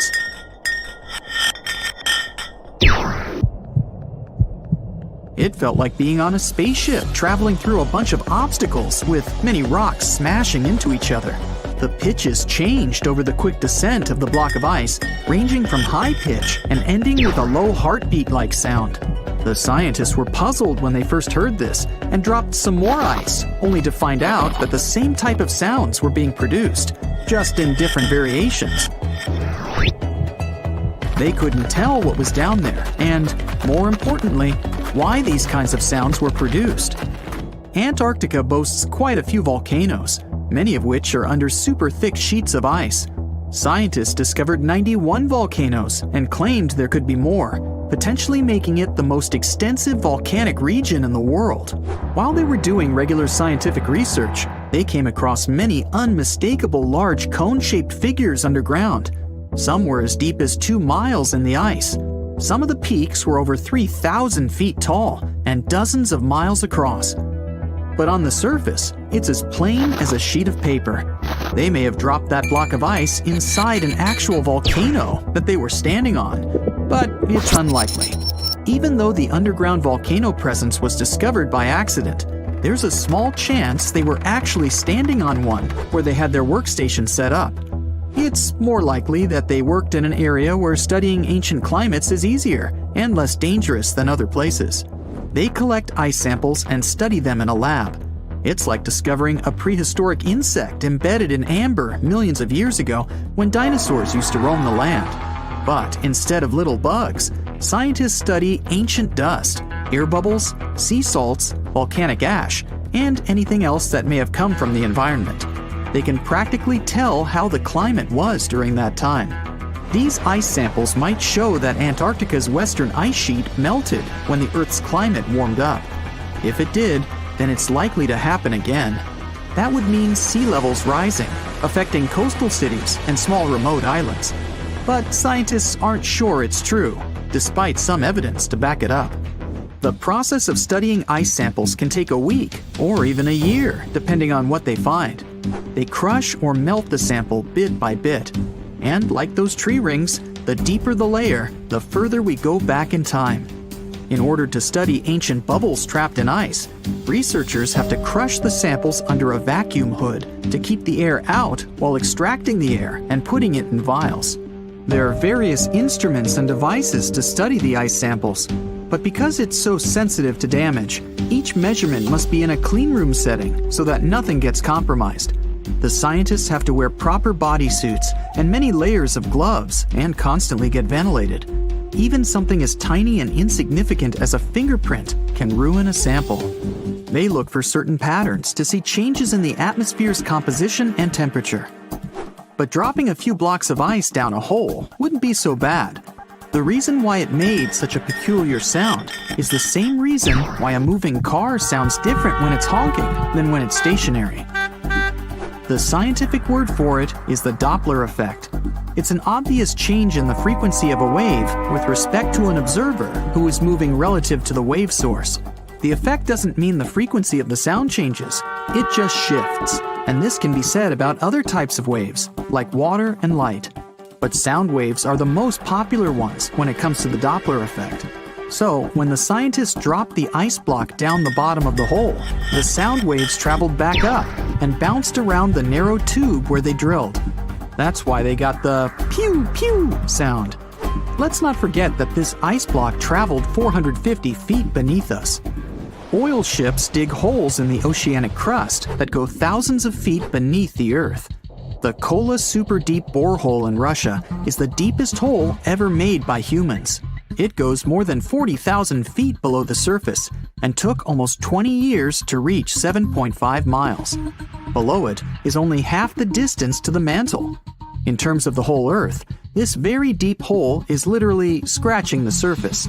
This wasn't a hole to dig for oil, and wasn't in the ocean either.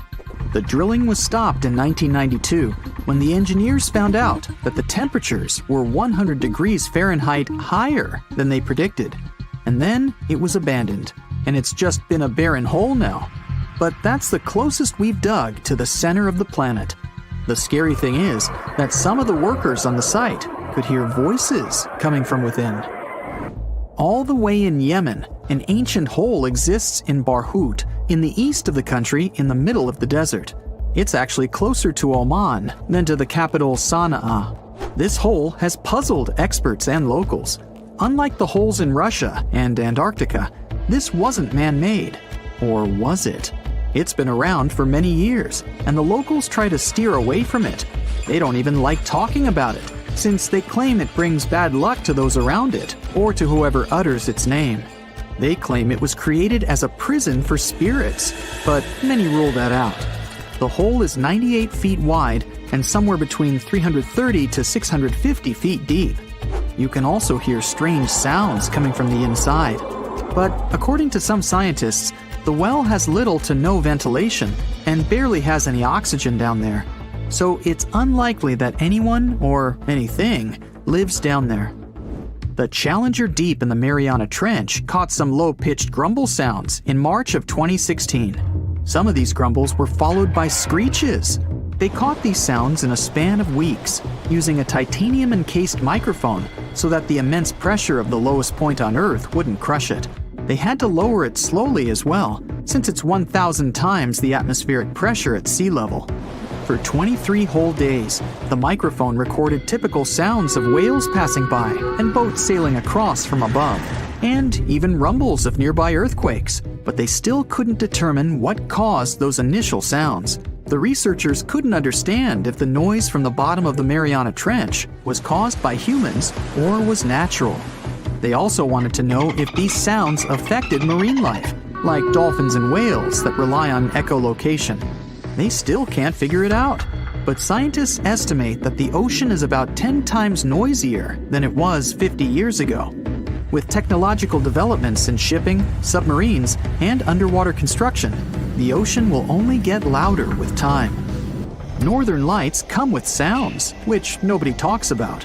They're usually audible when the auroras are at their most powerful presence. Scientists were always puzzled as to what caused the faint popping and crackling, even though they were very far above us. They used some special microphones and found out that the sounds came just 230 feet above us, which is pretty low. They're caused by electrical charges gaining power in a specific region of the auroras. The electrical charges are disturbed by magnetic storms that fire up the northern lights. As a result, some tiny sparks are released into the atmosphere, causing the faint crackling and popping noise. Hey, look at this rock. At first sight, it looks like a regular boring rock, the likes of which you can see when walking along the beach. Its color doesn't stand out, and its weight is pretty regular, around 4 pounds. But everything changes when you learn that this rock was born on Mars, traveled all the way to Earth, and ended up in Antarctica. Now the story sounds much more fascinating. So let's find out the details.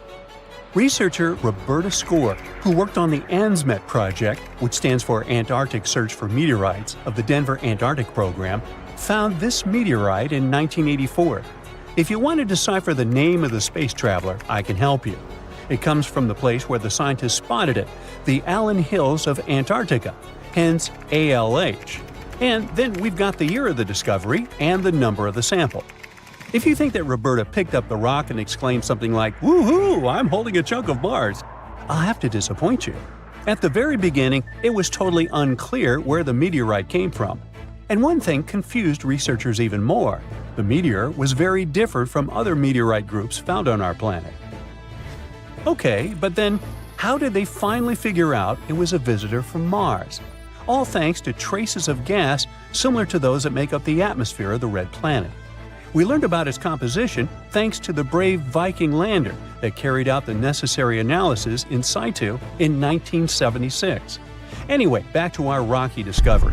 It's actually very special, and not only because the rock arrived from far, far away. Among those several thousand meteorites found on Earth, just around 100 have likely come from Mars. And even so, our guy is different from them and seems to be part of a separate group. So let's go into the past and follow the life story of this cosmic traveler. It most likely formed around 4 billion years ago on its home red planet. One day, which wasn't very different from others, turned out to be life-changing for this peaceful rock. A meteorite impact catapulted into space, and it started its own journey as a small asteroid. At that time, it was way larger than at the moment of discovery on Earth. At one point, ALH got close to Earth and, who knows, probably decided to explore something. That's how, 13,000 years ago, it ended its space journey by colliding with our planet. At the moment, this Martian fragment is the oldest we've got. But at first, it wasn't all that popular. Only in 1996 did it become way more famous after a groundbreaking discovery. You see, some NASA researchers started wondering, well, the fragment is obviously very old. But then, could it have recorded any traces of life that could have been thriving on Mars at the time ALH formed on the red planet? And guess what? Those scientists turned out to be right. They detected traces of very fine magnetite particles. Those were completely similar in structure and chemical composition to the particles we have on Earth. They're called magnetofossils, and magnetotactic bacteria produce them. So it might mean that, at one point, there were some forms of life on Mars. In April 2020, scientists from the Japanese Space Agency made another discovery. They detected nitrogen containing organic material of Martian origin in our meteorite. So, who knows what new astounding secrets further examination of the meteorite might reveal? At the moment, though, all you can do is travel to Antarctica and find more of them. The thing is, this place is great for meteorite hunting. Surprisingly, we have found nearly 50,000 meteorites in Antarctica, and hundreds of thousands are still waiting to be discovered.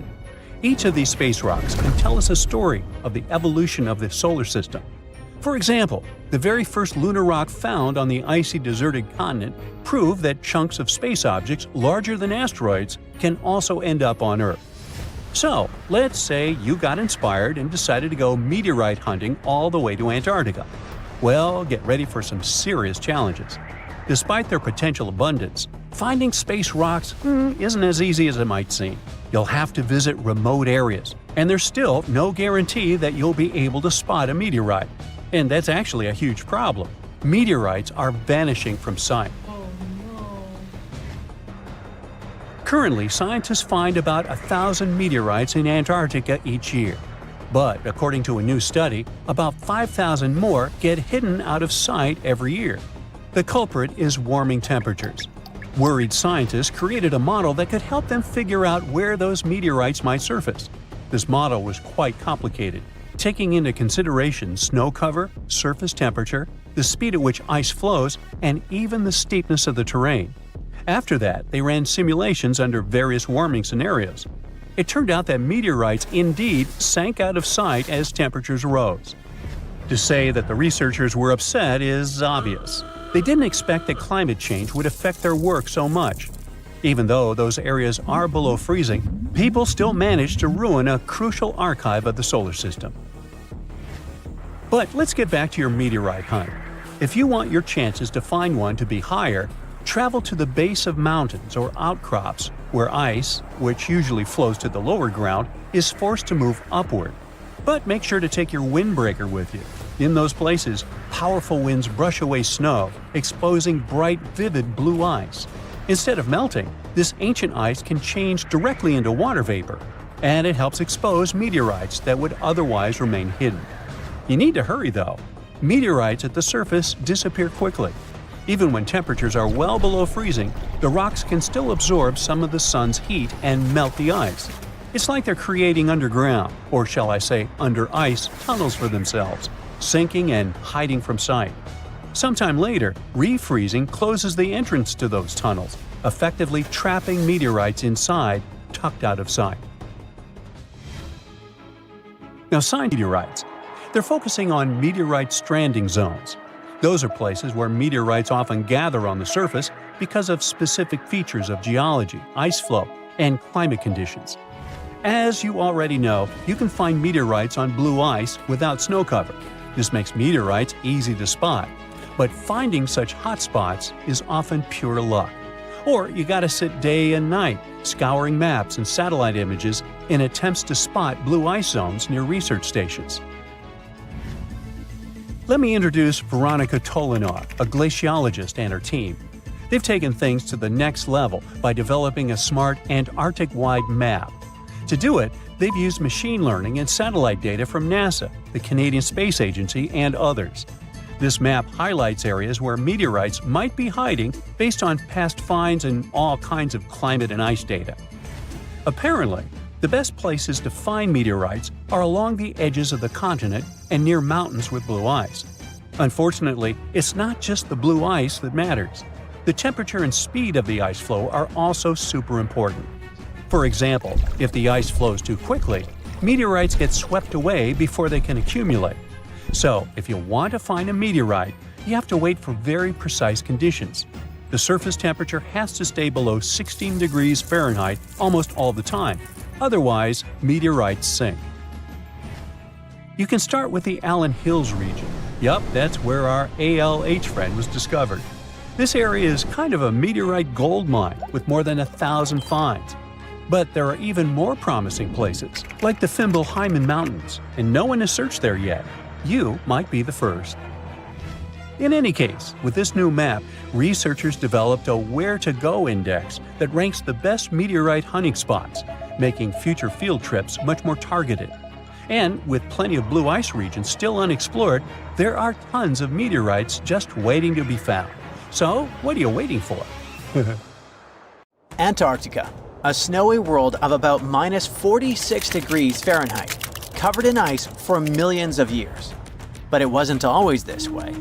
Scientists just found something buried deep beneath the seafloor that shouldn't exist. Tiny golden droplets of amber. This means that Antarctica was once teeming with life and thick with trees. But something happened to it. Something that could reshape the way we see our own future. Antarctica has been a land of howling winds for millions of years. No tree can grow here today. But scientists who studied those lands decided to drill deep beneath the Antarctic surface. They went thousands of feet below the ice, pulling up ancient layers of sediment. And there, trapped in time, they found tiny pieces of golden amber. Amber is basically fossilized tree resin. It's found all over the world, often with perfectly preserved pieces of ancient life. Insects trapped mid-flight, pollen frozen in time. Entire tiny ecosystems can be locked inside golden droplets. In every continent, but not in Antarctica. Until now. They discovered tiny specks from 0.5 to 1 millimeter in size, smaller than a grain of sand, but with huge significance. This droplet had once oozed from the bark of a tree about 90 million years ago. What's even wilder, amber is only produced by certain types of trees, the ones that grow in humid, temperate rainforests and jungles. That's when the realization hit. Antarctica used to be a rainforest. Those tiny flecks of amber, clearly seen only under a microscope, tell us a vivid story of a living and breathing ecosystem. Around 90 million years ago, during the Cretaceous period, when dinosaurs ruled the Earth, Antarctica could have been covered in lush, swampy forests filled with towering conifers, ferns, and ancient plants. Some of the fragments showed signs of damage.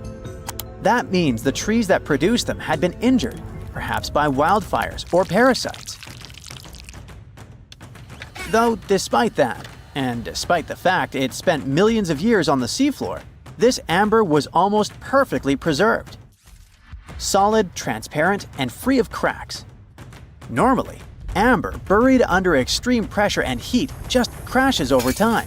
But this piece, it survived. That means other pieces could survive as well, and we might find more of them on the ocean floor. But this wasn't the first sign that Antarctica had once been a different place entirely. It started in 2017. A team of scientists drilled deep into the seabed near Pine Island Glacier on Antarctica's west coast.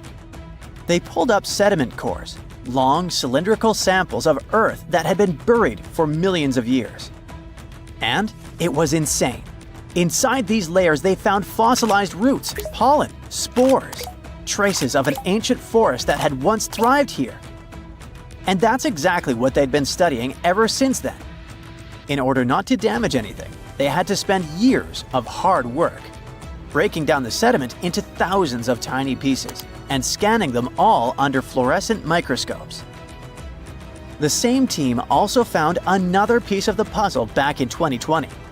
They found more sedimentary samples from the ocean floor that pointed to a land of dense trees, rivers, and wetlands. A world that looked more like the Pacific Northwest or New Zealand. But why was Antarctica so warm back then? Well, that's all because of the atmosphere. 90 million years ago, Earth's carbon dioxide levels were terrifyingly high. It was literally one of the warmest periods in history, with temperatures soaring even at the poles. Think about it. Antarctica had no ice caps. Instead, it could have had buzzing insects and maybe even dinosaurs wandering through its forests. But in order to learn what happened to them, the team has to find more evidence. Antarctica really is a place full of mysteries. It's hard to study because it's covered in snow and ice so much that we don't even know its true shape and size. Some parts of the ice sheet are over 3 miles thick, half the depth of the Mariana Trench, the deepest trench on Earth. Luckily, snow has a great quality. It can freeze things in time perfectly. Layer by layer, year after year, it buries nature's past like a time capsule. Luckily, snow has a great quality. It can freeze things in time perfectly. Layer by layer, year after year, it buries nature's past like a time capsule. At first, fresh snow is soft and shifts easily in the wind, full of air.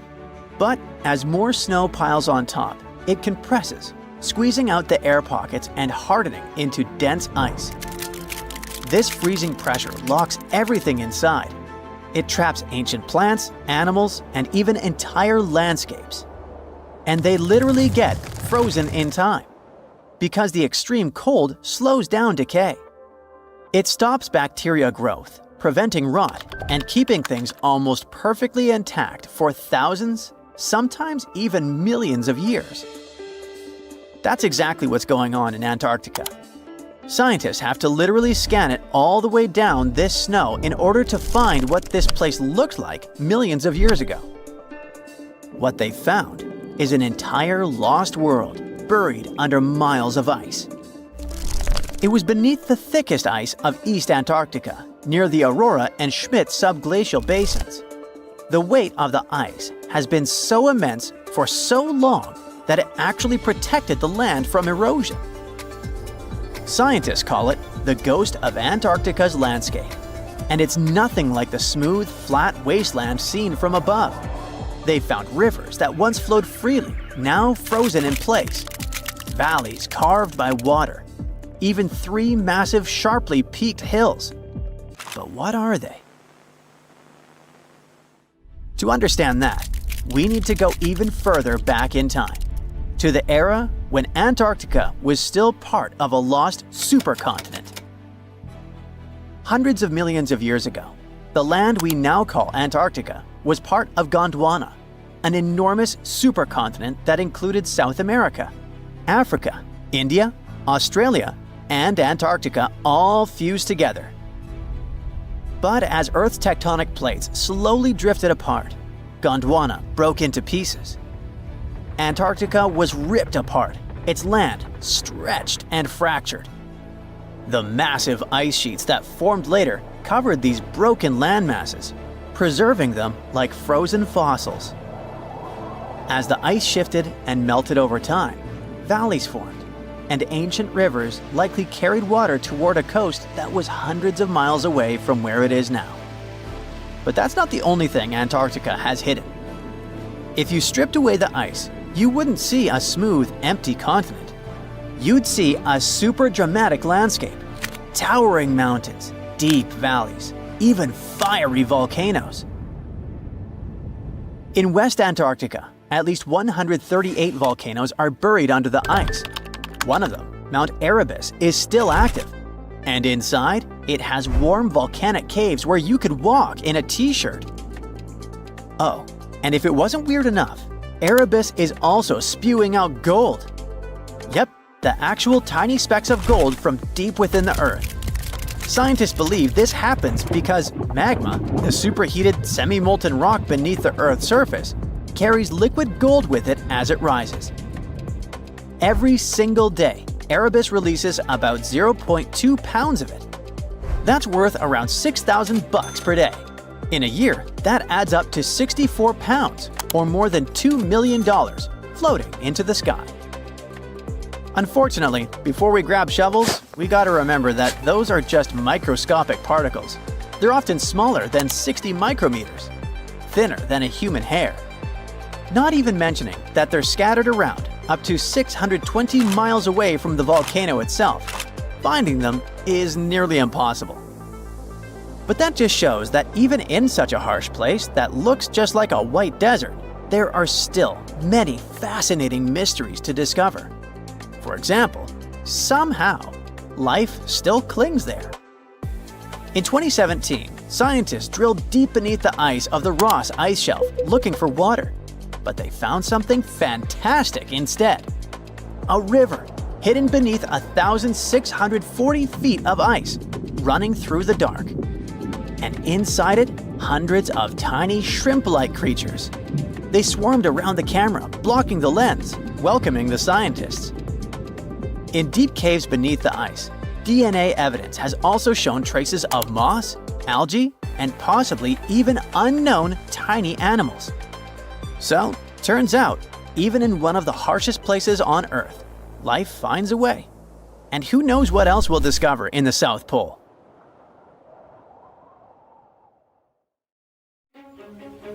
Ooh, you're diving into the dark and icy waters of Antarctica. The airy blue darkness is enveloping you, reminiscent of the vast expanse of open space. In these depths, where you least expect to encounter any living creature, you suddenly hear a loud, strange sound. A quacking noise, as if a giant duck was hidden in the deep. In 1960, researchers first recorded this sound and named it bioduck. Clever. For decades, they tried to unravel the mystery of its source. Was it a giant kraken? An extraterrestrial spaceship that had crashed into the ocean? A mysterious sea monster? Or perhaps an enormous duck? There were many versions, one more bizarre than the other. Oceanographers detected similar sounds in other locations as well. Off the western coast of Australia and near New Zealand. They recorded similar but higher pitch signals, which they named bio-goose. It seems the creepy atmosphere of the story disappears with such names. Anyways, these sounds were not isolated incidents. They happened multiple times with consistent intervals. Many initially thought the source must be mechanical, given the regularity of the sounds. However, studying the oceans in the latter half of the 20th century was challenging because of limited technologies.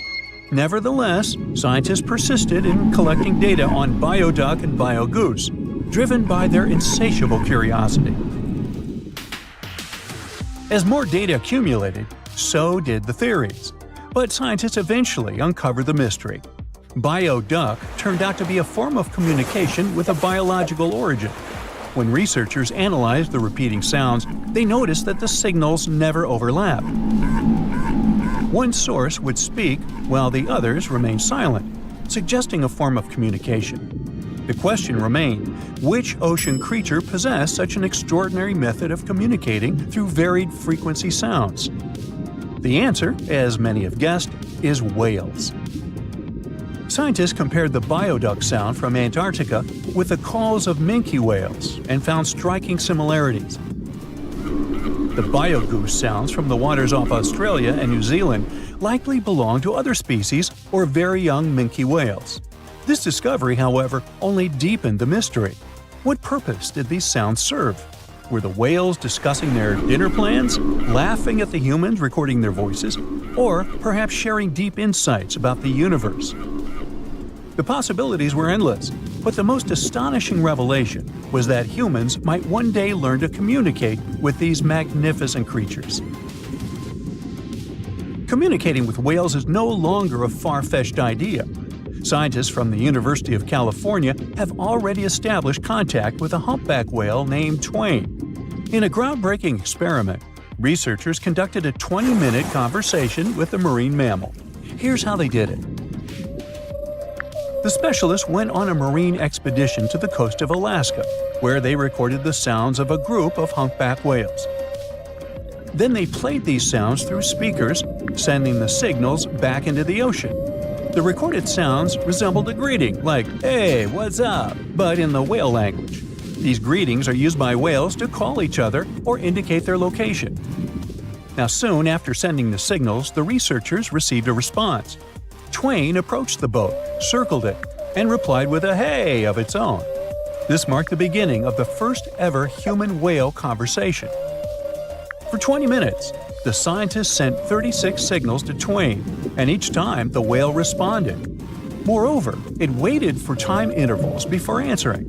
That is, the team received a response from the whale, waited 10 seconds, and turned on the sound again. Researchers then waited 10 seconds and answered. It seems that Twain was a very delicate interlocutor. Maybe it was a gentleman in the whale world, who knows? Or maybe it was simply intrigued by the unusual interaction. The signals used in this communication belonged to a group of whales that included Twain. It's likely that the researchers had recorded Twain's own sounds and used them to communicate with it. In a sense, Twain was conversing with itself. Now let's continue our journey and venture into the deepest oceanic trench on Earth, the Mariana Trench. A quick reminder, the Mariana Trench is a colossal chasm in the ocean floor, stretching over 1,500 miles south of Japan and reaching a depth of nearly 36,000 feet at its deepest point. To put that into perspective, the height of the Burj Khalifa, the world's tallest building, is like 1/10 of the Mariana Trench's depth. Now imagine this. In this deep, dark abyss, scientists recorded a strange sound.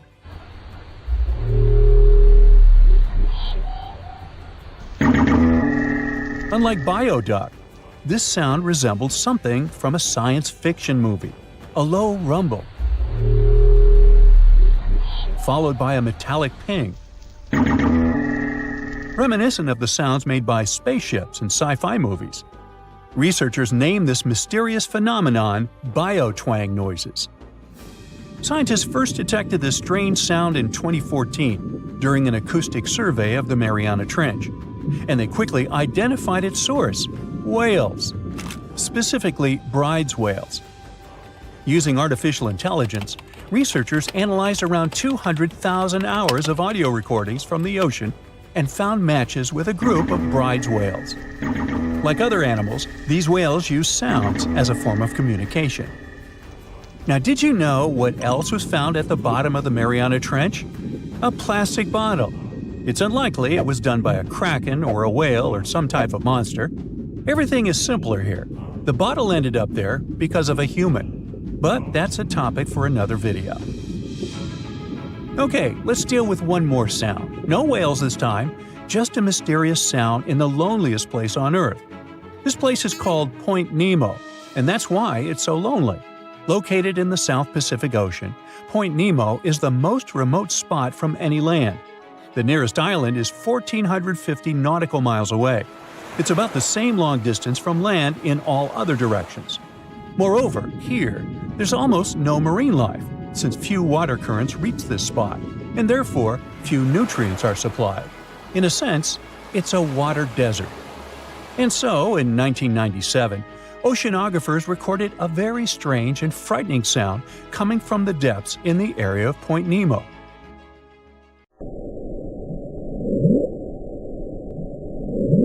It was something gigantic and scary. People called it the bloop.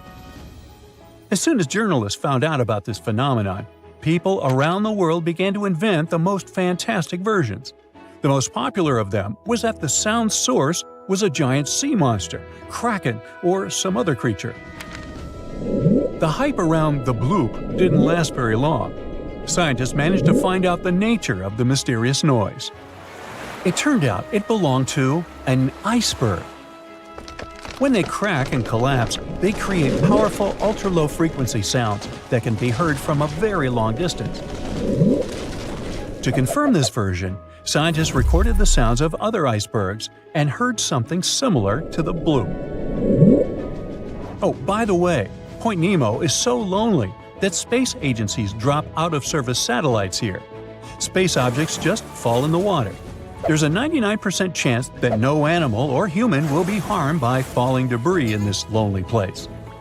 That's why many people call it the satellite cemetery. But what if, someday, a spaceship from another planet falls here? What if it has already fallen in Point Nemo and sometimes emits an emergency signal that breaks through the ocean? Ooh.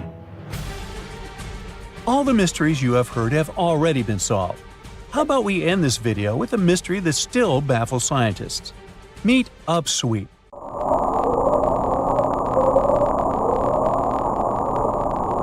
one of the most mysterious sounds ever recorded in the ocean. It's not just noise, it's a series of short ascending tones repeated at intervals of several seconds. It was first discovered in 1991 using hydrophones installed in the Pacific Ocean. At first, oceanographers suggested that upsweep could be associated with volcanic activity or underwater earthquakes. But the seasonal nature of the sound and its intensity change depending on the time of year, which rules out these versions. People began to consider hypotheses related to the biological life of the ocean. They studied the migration routes of marine animals and their behavior at different times of the year. However, despite all efforts, the sound source has not been identified. Some studies suggest that upsweep may be associated with certain species of fish or other marine animals that make sounds for communication or navigation, but no one has been able to prove it. We've all dreamed of visiting the Arctic and witnessing the natural wonders of polar bears frolicking on ice floes or the aurora borealis dancing across the sky. Well, sorry to break it to you, but you won't find any tourists flocking to Antarctica anytime soon. Why, you may ask? Let's dive into it. First off, where is Antarctica? It's located in the southern hemisphere, specifically at the South Pole. The Southern Ocean surrounds it, and most of the continent is covered by ice, making it one of the most remote and frigid places on Earth. Now, have you ever met someone who's visited Antarctica? Probably not. It's one of the least visited places on the planet, and only a handful of lucky explorers have seen its interior, which is mostly made up of glaciers and ice fields. But trust me when I say the wildlife and scenery are out of this world. Why shouldn't you travel to Antarctica? Well, for starters, the environment is incredibly fragile and can be easily damaged. Plus, there are no native human populations on the continent, so your travels would essentially be like visiting an uninhabited island. And let's not forget that it's also one of the most expensive destinations to travel to. Despite all that, Antarctica is not exactly guarded like a fortress, but there is an international agreement called the Antarctic Treaty. This treaty was negotiated to prevent any unwanted activity on the continent and bans some forms of testing done there by member states. But the primary reason we can't just waltz into Antarctica is that it has a delicate ecosystem that needs protection. The treaty states that Antarctica should be used for peaceful purposes only and should be free from any human activity that could harm the environment. Scientists are still learning about the continent's unique ecosystem, and our activity and machines could disrupt the delicate balance that exists there. If you're still itching to go to Antarctica, getting permission isn't exactly a walk in the park. U.S. citizens, for example, need to complete a special form and send it to the Office of Ocean and Polar Affairs. And once you're there, you'll need to follow some strict guidelines to protect the environment, like not disturbing any wildlife or taking souvenirs like rocks, plants, or animals. Now, technically, can you live in Antarctica? While there are no laws banning people from living there permanently, it's a very inhospitable environment and unsuitable for human habitation. Temperatures can reach -76 degrees Fahrenheit and below, making it nearly impossible for anyone to survive without the proper equipment and experience. Plus, the nearest piece of land is over 1,000 miles away, making any inhabitants completely cut off from the rest of the world. Who knows? Maybe one day we'll get the chance to visit this unique and fascinating continent. But until then, let's admire it from afar. Let's now talk a bit about the discovery of Antarctica. Unlike other places that were already inhabited, Antarctica never had a native human population. Ancient Greek philosophers had an idea about the continent and called it Antarctos, meaning opposite the bear. The bears it refers to are not the polar ones though, but rather the Great and Little Bear constellations, which are only observable in the northern hemisphere.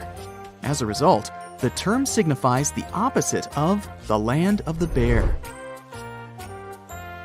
Whaling and sealing voyages in the late 1700s and early 1800s would venture further south when rounding Cape Horn at the tip of South America. It was known that going further south often meant stronger winds, but also the risk of hitting floating ice of all sizes and of winds and seas that could prove dangerous to the ship and crew. Captain James Cook was the first to cross the Antarctic Circle on January 17, 1773, in the Ross Sea region. He reached a point further north a year later, and though he didn't sight land, he came to within 50 miles and saw deposits of rock held in icebergs, indicating that a more southerly land existed.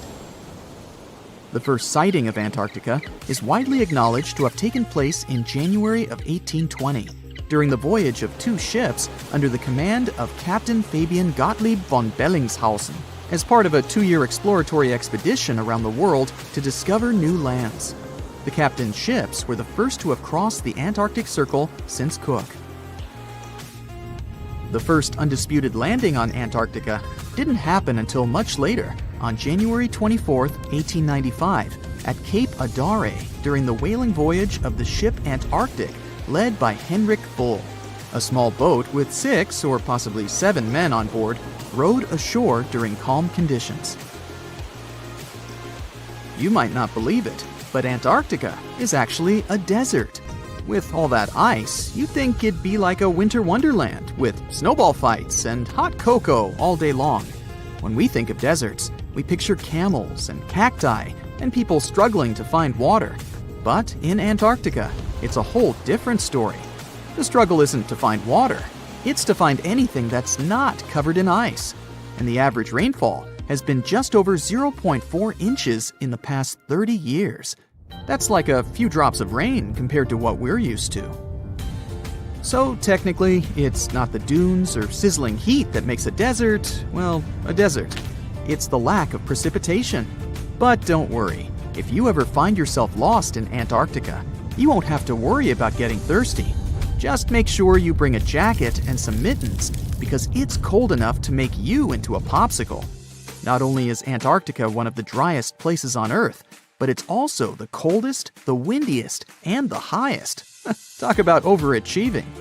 The penguins and scientists down in Antarctica have at times found themselves in a bit of a pickle when it comes to time. You see, unlike the rest of us on this big blue planet, there is no Antarctica time zone.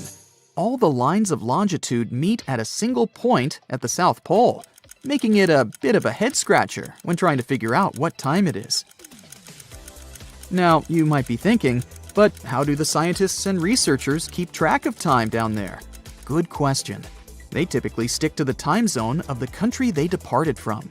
However, with stations from all over the world on the Antarctic Peninsula, things can get a little wacky. Imagine trying to coordinate with your neighboring countries without accidentally waking them up in the middle of the night. You might think that not much could survive in a place where the temperature is extremely cold, the sun barely shows up, and the wind could blow you away faster than a tumbleweed. Well, as in many places on Earth, life found a way in Antarctica too. Believe it or not, this frozen continent is buzzing with activity. It's home to billions of krill, which in turn attract lots of seals and more penguins than you can shake a fish at.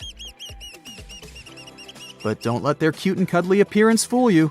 Penguins are the ultimate swimmers, with streamlined bodies that would make Olympic medal winners jealous. They come ashore to breed and chill, but their real talent is stealing pebbles from each other and forming mathematically precise huddles to stay warm. Antarctica is also home to the largest species of penguin on Earth. It's called the emperor penguin. Sure, these creatures are flightless birds, but that doesn't mean they can't jump. In fact, some of them can leap up to 120 inches. And let's not forget about the seals. With their furry bodies and special songs, these marine mammals are protected by the Antarctic Treaty, and they're thriving in the cool waters of the Southern Ocean too. But the real stars of the show are the whales. During the Antarctic summer, these huge creatures show up in droves to chow down on the abundant krill. It's indeed like a whale buffet down there. In 2020, strange signals from deep beneath Antarctica sent shockwaves through the news. Within days, headlines exploded. NASA had found a parallel universe where time runs in reverse. But what really happened? And what did scientists actually detect? Well, this story is a case of madness, misunderstood experiments, and the human need to believe in mystery. Even today, every few months, someone reposts a headline screaming that NASA found a parallel universe in Antarctica. A universe where time flows backwards, and people believe it. But no, NASA didn't find a mirror world under the South Pole, or some sort of a backwards reality where people age in reverse or speak in rewound sentences. They did find something curious, though. Here's what actually went down. Scientists were flying a strange-looking instrument over Antarctica called ANITA, short for Antarctic Impulsive Transient Antenna. ANITA is a machine that floats over Antarctica, basically a giant balloon with antennas. It listens for tiny space particles called neutrinos. Neutrinos are super small and ghost-like. They have almost no weight and go through stuff like it's not even there, even entire planets. Usually, these neutrinos come from space and rain on Earth from above. Most neutrinos, the common low-energy ones, just fly right through the Earth like it's air. They're like tiny bugs flying through a chain-link fence. There are some very high-energy neutrinos, though. They're super rare and they interact a bit more often with matter, and they can get blocked. If high-energy neutrinos hit something dense enough, like the rock and metal inside Earth, they might finally bump into a particle and get absorbed. That's more like fast tennis balls that hit the fence once in a while. Low-energy neutrinos, which are everywhere and pretty harmless, are pretty undetectable. But these high-energy guys are exactly what ANITA can detect. When they slam into ice, they send some radio waves that are easy to listen to. This faint radio signal is called the Askaryan effect. And yep, that's exactly why ANITA is flying over Antarctica. That's because the ice is pure, dry, and quiet. It's perfect for catching those rare signals. So, what did ANITA detect? It detected something rising up from below the ice, like a high-energy neutrino coming from the Earth. What? Okay, let's think logically. Maybe it started somewhere in the north, traveled all the way through the Earth, and popped out the other side. Still, that's super weird. That's not supposed to happen. Neutrinos with that much energy should have been stopped inside the planet. Like we said, get absorbed. So, scientists caught a little bit of a brain bug. That shouldn't be possible with our current physics, unless something we don't understand is going on. And when you're faced with something bizarre, you explore all options, even the wildest ones. The nightmare began. A group of researchers published a paper suggesting that this strange signal might make sense in a CPT symmetric universe. CPT stands for charge, parity, and time. These are basically three ways to flip the universe. Charge means swap all particles to their opposites. For example, swap electrons, the guys with the negative charge, with positrons, their antimatter twins with the positive charge. Parity means mirror the universe, literally like looking at it through the mirror. Left becomes right and right becomes left. And time, of course, means run time backward, like rewinding a video. Now, there's a big rule in physics called CPT symmetry. It says that if you change all three of those things at once, the laws of physics should still work the same. This is kind of insane, but if you took the entire universe and swapped matter with antimatter, mirrored it, and reversed time, it would still follow the same physics. Why is that? Well, in our universe, an electron bumps into a positron, and they annihilate into photons. Cool! Now take that, mirror everything, and what do you get? Well, photons spontaneously turn into a positron and an electron, but mirrored and reversed. It's still the same physics, even if it's backwards. The equations still check out, so nature thinks this is valid. So here came the crazy part. Some physicists thought, what if the Big Bang created two universes? One is ours, made of normal matter going forward in time. The other is a mirror twin, made of antimatter, going backward in time from our perspective. This doesn't mean that someone in the other universe feels time going backward. To them, time flows forward, just like it does for us. But from our point of view, they're moving from our future toward our past. And vice versa. To them, we're weirdos who move backwards. And if both universes are exact CPT mirror images of each other, that would mean same physics, same rules, just symmetrical. Same rules, just symmetrical. This isn't some crazy sci-fi theory, even if it sounds like it. It helps explain weird physics mysteries. For example, why there's so much matter in our universe but not much antimatter, even though they were supposed to be created in equal proportions. Or why the universe is so symmetrical and balanced in some strange ways. So, coming back to the neutrinos, some scientists suggested that maybe those upward flying particles could be coming from that CPT mirror universe, poking through into ours, like a crack between two symmetrical realities. And if you look at it like that, this is quite a wild take. It's speculative, it's not proven. It's more of a cool thought, but the media immediately blew up. They ran a piece with the headline that said we found proof of a parallel universe going backwards in time in Antarctica. And all the other big tabloids picked it up. They made it sound like NASA had actually found a parallel universe. Time travel is real. Multiverse is confirmed. Meanwhile, people who worked directly on Anita immediately caught brain damage. They tried to jump in to say that's not what happened at all.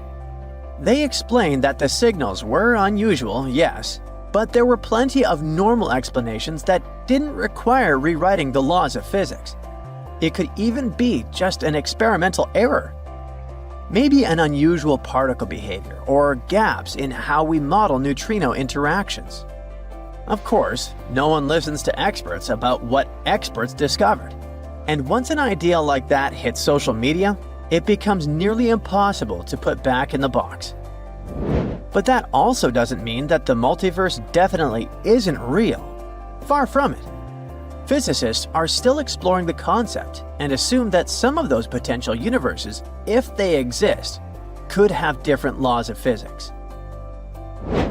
One idea, called the many worlds theory, comes from quantum physics.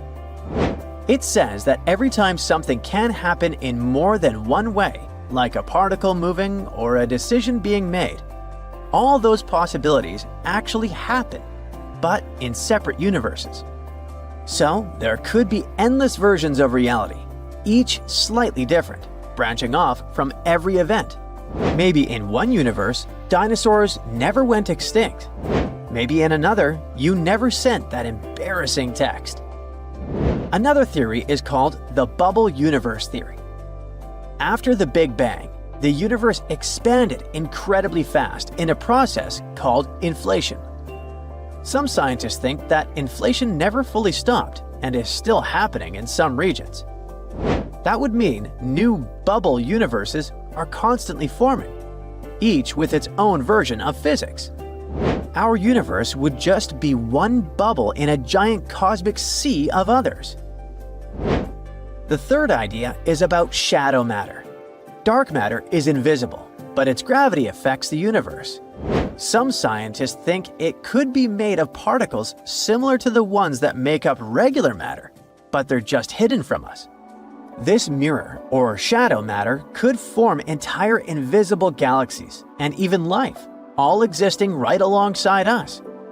Maybe we just can't detect it in any way, except through gravity, for now.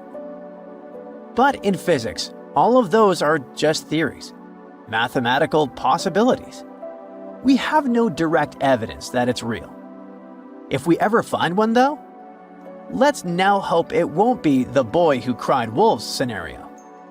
Strange things occur in the cold waters of Antarctica. One of these things happened to a ship called Jenny. It was a small schooner whose history began in 1822. The boat and its crew set sail and disappeared a year later. For 18 years, the ship was considered sunk. People forgot about it, but in 1840, the vessel reminded the world of itself. That year, the whaling ship Hope sailed through the Drake Channel in Antarctica. The crew members noticed a ship among icebergs. It was the schooner Jenny. It was floating slowly in the dark, with no signs of life. The captain of the Hope, Mr. Brighton, gave the order to approach the mysterious vessel. They thought it was some creepy ghost ship, but as they came closer, they noticed crew members on the deck. The sailors of the Hope called out to them, but received no answer. This time, it became clear that something terrible had happened to the Jenny. When Brighton boarded, he realized that the Jenny crew members weren't missing. They were here. Frozen people stood like statues. Brighton went down to the lower deck and found the captain. He was sitting frozen at the table, holding a pen. Brighton looked at the logbook. The last record was made on May 4th, 1823. The captain wrote that he was the only living member of the crew. They spent 71 days without food. It seemed that the ship got lost in the sea because its captain went off course or sailed into an iceberg, but no one knew for sure. After that, nobody ever saw the Jenny again. According to rumors, the crew of the Hope abandoned the frozen ship and left it to drift in the cold waters. According to other rumors, this whole story is fiction. The story of the Jenny was described in a German magazine in the middle of the 19th century. Still, there was no further evidence of the ship's existence. Already in our time, Cambridge University decided to explore the case of the Jenny. The researchers discovered that one of the crew members of the Hope, who didn't disclose his name, told someone the legend of the frozen ship. Someone shared the story with another guy, and it was published in a German magazine called Globus. And that's all. There was no other evidence. One of the most famous ghost ships was the Mary Celeste, and there's no doubt about its existence. The history of this vessel was documented in court. People wrote about it in newspapers, but the most exciting thing is that the ship continued to be used even after 10 people disappeared from its deck. The history of the Mary Celeste began in Canada in 1861. When it was first built, the ship was called the Amazon. It changed captains several times, and it also hit some rocks. The boat was sold, bought, then sold again, repaired, and sailed under the name Mary Celeste. In 1872, it had a new captain, Benjamin Briggs. He was a decent, brave man with a lot of experience in navigation. He had a beloved wife, a daughter, and a son. When he went on his last voyage, he took his wife and daughter with him, and his son stayed in America. In November of 1872, the Mary Celeste sailed from the port to New York with 10 people on board and disappeared. 8 days later, another ship, the Dei Gratia, also left New York and followed the same route. Dei Gratia's captain, David Morehouse, noticed the Mary Celeste and immediately realized something was wrong. The ship was moving too freely, as if no one was controlling it. The captain tried to contact the crew members, but no one answered him. Then, together with other sailors, he climbed aboard the Mary Celeste. The ship was in good condition. There was no damage. The hold was slightly filled with water, but it could be easily pumped out. Everything seemed fine, but one lifeboat was missing. The crew members' valuables were in their cabins. The cargo was in the hold. The supplies of water and food were untouched. Judging by the records in the logbook, the ship was caught in a storm, but it was not too strong. Other ships also sailed through this storm, but nothing bad happened to them. The last record was dated November 25th, and it claimed that everything was fine. The sails of the Mary Celeste were slightly damaged, but perhaps it happened after the crew had disappeared. The whole ship was in excellent condition, but what made the people leave it? Part of the crew of the Dei Gratia stayed on board the Mary Celeste to bring it to dry land. Everything went well. They delivered the ship to the closest port. Next, the captain of the Dei Gratia appeared before the court and told about what had happened. However, the prosecutor and the judge didn't want to believe in the story of the Mary Celeste. They were sure the captain got rid of the ship's crew to get money for its cargo. According to the maritime laws of that time, if you found a ghost ship with valuable cargo, then a substantial part of this cargo belonged to you. So, many people thought that David Morehouse decided to earn some money. This version seemed to be more valid than the one about the mysterious disappearance of 10 people. Fortunately, no one accused the captain of committing a crime. They thanked him for his service and gave him a monetary reward. However, his reputation was damaged, which greatly affected his career, as many believed he attacked the crew of the Mary Celeste. But even after this terrible case, trial, and investigation, the story was not over. The Mary Celeste was still an expensive and efficient vessel. It sailed several times, but then one captain crashed it into the reefs to get insurance. The court revealed this deception and accused the captain of intentional property damage. The story of the Mary Celeste became famous all over the world. People began to build their theories, realistic and not. Someone believed the ship had sailed through the Bermuda Triangle, but this version was quickly refuted, as the route of the Mary Celeste passed thousands of miles away from the Bermuda region. Did the Kraken or another giant monster attack the ship? Nope. Since the boat was found in almost perfect condition, there were no signs of a struggle. One of the most popular versions was that the crew of the Mary Celeste stole some valuable cargo and sailed to Spain on the rescue boat. However, those who knew Captain Benjamin Briggs said he was a good, honest man. Besides, he had a son in New York, and Briggs would never leave him. A more thorough investigation revealed that a series of accidental circumstances could have caused the disappearance of the ship's crew. Before its last voyage, the vessel delivered coal. Perhaps the pump intended for pumping water got clogged with coal after that. And when the ship got into a storm, the hold filled with water and the pump broke. The captain couldn't understand the amount of water because numerous barrels in the cargo hold blocked the view. Benjamin Briggs assumed it was dangerous to stay on the ship during a storm, so he evacuated with the passengers on a lifeboat. Perhaps they were close to land and decided to sail there, but the storm intensified and overturned the boat. Also, one record in the log journal said that the chronometer was faulty. It was a device that helped to determine your location at sea using longitude. Briggs got lost and didn't know which way to sail. The storm was strong, and he couldn't determine whether the ship would sink. Perhaps Briggs decided to leave the ship in a rescue boat when he saw the coast of the Azores.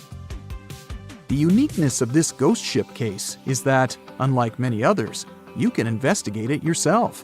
There's a lot of information about the Mary Celeste on the internet. There are documentaries and research articles. Perhaps you'll be able to notice something that others haven't seen and solve the mystery of the disappearance of 10 people. Ooh, mysterious mountain ranges hidden under thousands of tons of ice. Bizarre transparent creatures with see-through skin, singing snow plains. Antarctica has its own terrifying secrets. And now, a mysterious ice hole the size of Switzerland that keeps popping open. And scientists have finally figured out why. This hole, called the Maud Rise Polynya, was first spotted in 1974 and 1976 in the Weddell Sea. Since then, it's been kind of playing hard to get. Sometimes it appears, sometimes it disappears for years. And when it does show up, it mysteriously changes size. For decades, researchers were trying to figure out what makes it form. Then, in 2016 and 2017, the Polynya went absolutely massive, more than 30,000 square miles. The hole stuck around for several weeks during winters. It was the first time since the 1970s that the Weddell Sea had such a huge, long-lasting Polynya. Here's the deal with Antarctic sea ice. In summer, the ice is at its smallest, around 1 million square miles. Yeah, that's considered small. By winter, it spreads to a whopping 7 million square miles, covering about 4% of Earth's surface in weird white tiles. Most of this ice grows during the weeks-long polar night on the floating ice shelves around the continent. These holes in the ice, called polynyas, usually form when strong winds from inland push the ice tiles apart. That same cold wind also freezes more seawater inside the hole, adding extra chunks to the ice sheet. But the Maud Rise Polynya isn't near the coast, where those winds normally help make holes. Out in the open ocean, holes like this are rare. Add in the fact that ice across the Southern Ocean has been shrinking. No wonder scientists are left bewildered. What exact conditions are creating this stubborn giant ice hole? To crack the mystery, the scientists dove into a mountain of data: satellites, floating sensors, even info from tagged marine animals. Plus, they had years of past observations from other researchers. And they found something unusual. In 2016 and 2017, the Weddell Sea's circular ocean current, called the Weddell Gyre, was stronger than usual. That extra punch made it easier for salty, warmer water from deep below to reach the surface.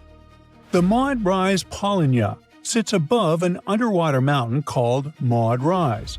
During those big Polynya years, the stronger current caused salt to gather around this submerged peak. On the surface, the wind whipped over the ice, creating a corkscrew effect. It literally pulled that salty water up from below. The extra salt lowered the freezing point of the surface water, allowing the Maud Rise Polynya to form and stick around. Polynyas are really important for the planet. The dense salty water formed in these holes can travel huge distances, spreading across the global ocean and affecting climates everywhere. But these magnificent holes aren't the only cool and mysterious phenomena Antarctica is famous for. How about underground lakes? Or shall I say under ice lakes? Because there are entire lakes hidden under Antarctica's thick ice. Scientists first found them back in 1970 using radar, and now they think there are around 400 lakes tucked under around 2 miles of ice in the explored areas.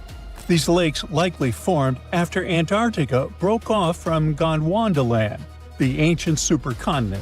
Surprisingly, the water in the lakes doesn't freeze because the ice above presses down too hard. Hey, it's physics, bro! The biggest of them all is Lake Vostok, discovered in the 1990s. It sits a bit more than 2 miles below the ice. Scientists have drilled down to take samples, and the water they pulled up was about 26 degrees Fahrenheit, even though the lake had been trapped under ice for over 20 million years. There's also Lake Williams. In 2014, scientists made a lit discovery there.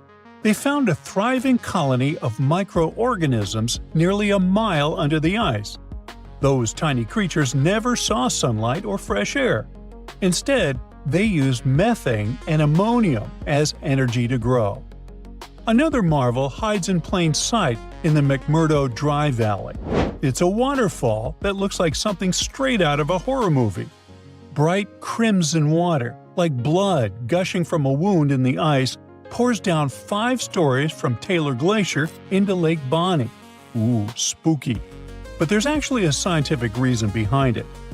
The water that feeds Blood Falls used to be part of a salty lake. Now, it's completely cut off from the atmosphere because glaciers formed on top of it. Trapped more than 1,300 feet underground, the water has become super salty, 3 times saltier than seawater, and it can't freeze. This underground water is also packed with iron and completely lacks oxygen and sunlight. When it slowly seeps through a crack in the glacier and hits the open air, the iron oxidizes, basically rusts, and turns the water that eerie dark red. With such creepy landscapes, Antarctica might look like a frozen wasteland, freezing cold, almost no rain, and winds that could knock you off your feet. The coldest Earth's temperatures ever was recorded there, minus 128.6 degrees Fahrenheit. And still, Antarctica is actually home to some seriously bizarre wildlife. For the longest time, scientists thought nothing could survive under all that ice. Turns out, they were very wrong. There are all sorts of creatures that have adapted to the brutal environment. Tiny microbes, crustaceans, colossal squid, and spiders so big their legs could cover a dinner plate. Giant worms with shiny golden bristles and huge sharp-toothed jaws also lurk under the ice. And then there's the ice fish, a completely see-through fish with huge eyes and organs you can literally see through its skin. These fish have built-in antifreeze proteins to survive the freezing waters, and they can't live anywhere warmer. Even stranger, they don't have hemoglobin, the protein that makes our blood red. In other words, they survive without the stuff that literally keeps most animals alive. But Antarctica wasn't always the frozen desert we know today. Millions of years ago, before the Ice Age, it was actually warm, lush, and full of life, maybe even home to ancient civilizations. Hard to imagine, huh? Scientists figured this out after finding fossilized wood, tropical tree remains, and leaf impressions, all pointing to the existence of rainforests. On top of that, they've uncovered fossils of marine animals, birds, and dinosaurs from the Cretaceous period. Even tiny creatures left their mark. Fossilized beetle wings from 14 to 20 million years ago, single-cell fossils, and, astonishingly, 50-million-year-old sperm cells preserved in the egg case of an extinct worm. So now, it probably won't shock you when I tell you that beneath Antarctica's thick ice sheets, there's a massive hidden mountain range. The Gamburtsi Mountains stretch for 745 miles and rise to almost 10,000 feet, about the third the height of Mount Everest. And all this is buried under between 6,500 to 13,100 feet of ice. The mountains were discovered in 1958. Scientists noted a thin patch of ice and some weird gravity readings while crossing the continent. Even though no one has ever seen those mountains directly, researchers use radar to map their shape and gravitational and magnetic readings to study them all the way to their base. Perhaps the craziest part is that the Gamburtsis are around 1 billion years old.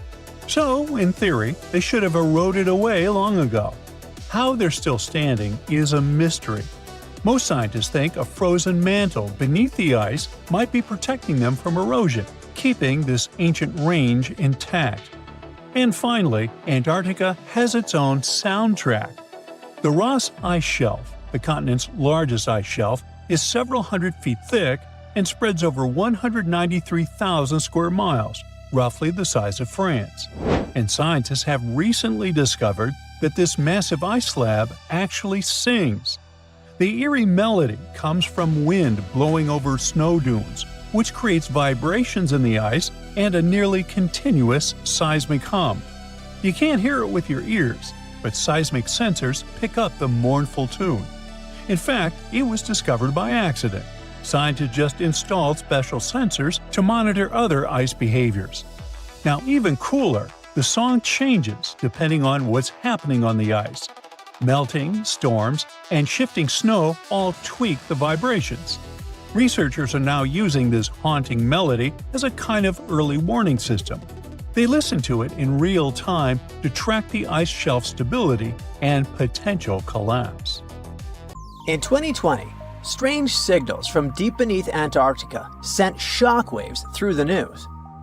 Within days, headlines exploded. NASA had found a parallel universe where time runs in reverse. But what really happened? And what did scientists actually detect? Well, this story is a case of madness, misunderstood experiments, and the human need to believe in mystery. Even today, every few months, someone reposts a headline screaming that NASA found a parallel universe in Antarctica. A universe where time flows backwards, and people believe it. But no, NASA didn't find a mirror world under the South Pole, or some sort of a backwards reality where people age in reverse or speak in rewound sentences. They did find something curious, though. Here's what actually went down. Scientists were flying a strange-looking instrument over Antarctica called ANITA, short for Antarctic Impulsive Transient Antenna. ANITA is a machine that floats over Antarctica, basically a giant balloon with antennas. It listens for tiny space particles called neutrinos. Neutrinos are super small and ghost-like. They have almost no weight and go through stuff like it's not even there, even entire planets. Usually, these neutrinos come from space and rain on Earth from above. Most neutrinos, the common low-energy ones, just fly right through the Earth like it's air. They're like tiny bugs flying through a chain-link fence. There are some very high-energy neutrinos, though. They're super rare and they interact a bit more often with matter, and they can get blocked. If high-energy neutrinos hit something dense enough, like the rock and metal inside Earth, they might finally bump into a particle and get absorbed. That's more like fast tennis balls that hit the fence once in a while. Low-energy neutrinos, which are everywhere and pretty harmless, are pretty undetectable. But these high-energy guys are exactly what ANITA can detect. When they slam into ice, they send some radio waves that are easy to listen to. This faint radio signal is called the Ascarian effect. And yep, that's exactly why ANITA is flying over Antarctica. That's because the ice is pure, dry, and quiet. It's perfect for catching those rare signals. So, what did ANITA detect? It detected something rising up from below the ice, like a high-energy neutrino coming from the Earth. What? Okay, let's think logically. Maybe it started somewhere in the north, traveled all the way through the Earth, and popped out the other side. Still, that's super weird. That's not supposed to happen. Neutrinos with that much energy should have been stopped inside the planet. Like we said, get absorbed. So, scientists caught a little bit of a brain bug. That shouldn't be possible with our current physics, unless something we don't understand is going on. And when you're faced with something bizarre, you explore all options, even the wildest ones. The nightmare began. A group of researchers published a paper suggesting that this strange signal might make sense in a CPT symmetric universe. CPT stands for charge, parity, and time. These are basically three ways to flip the universe. Charge means swap all particles to their opposites.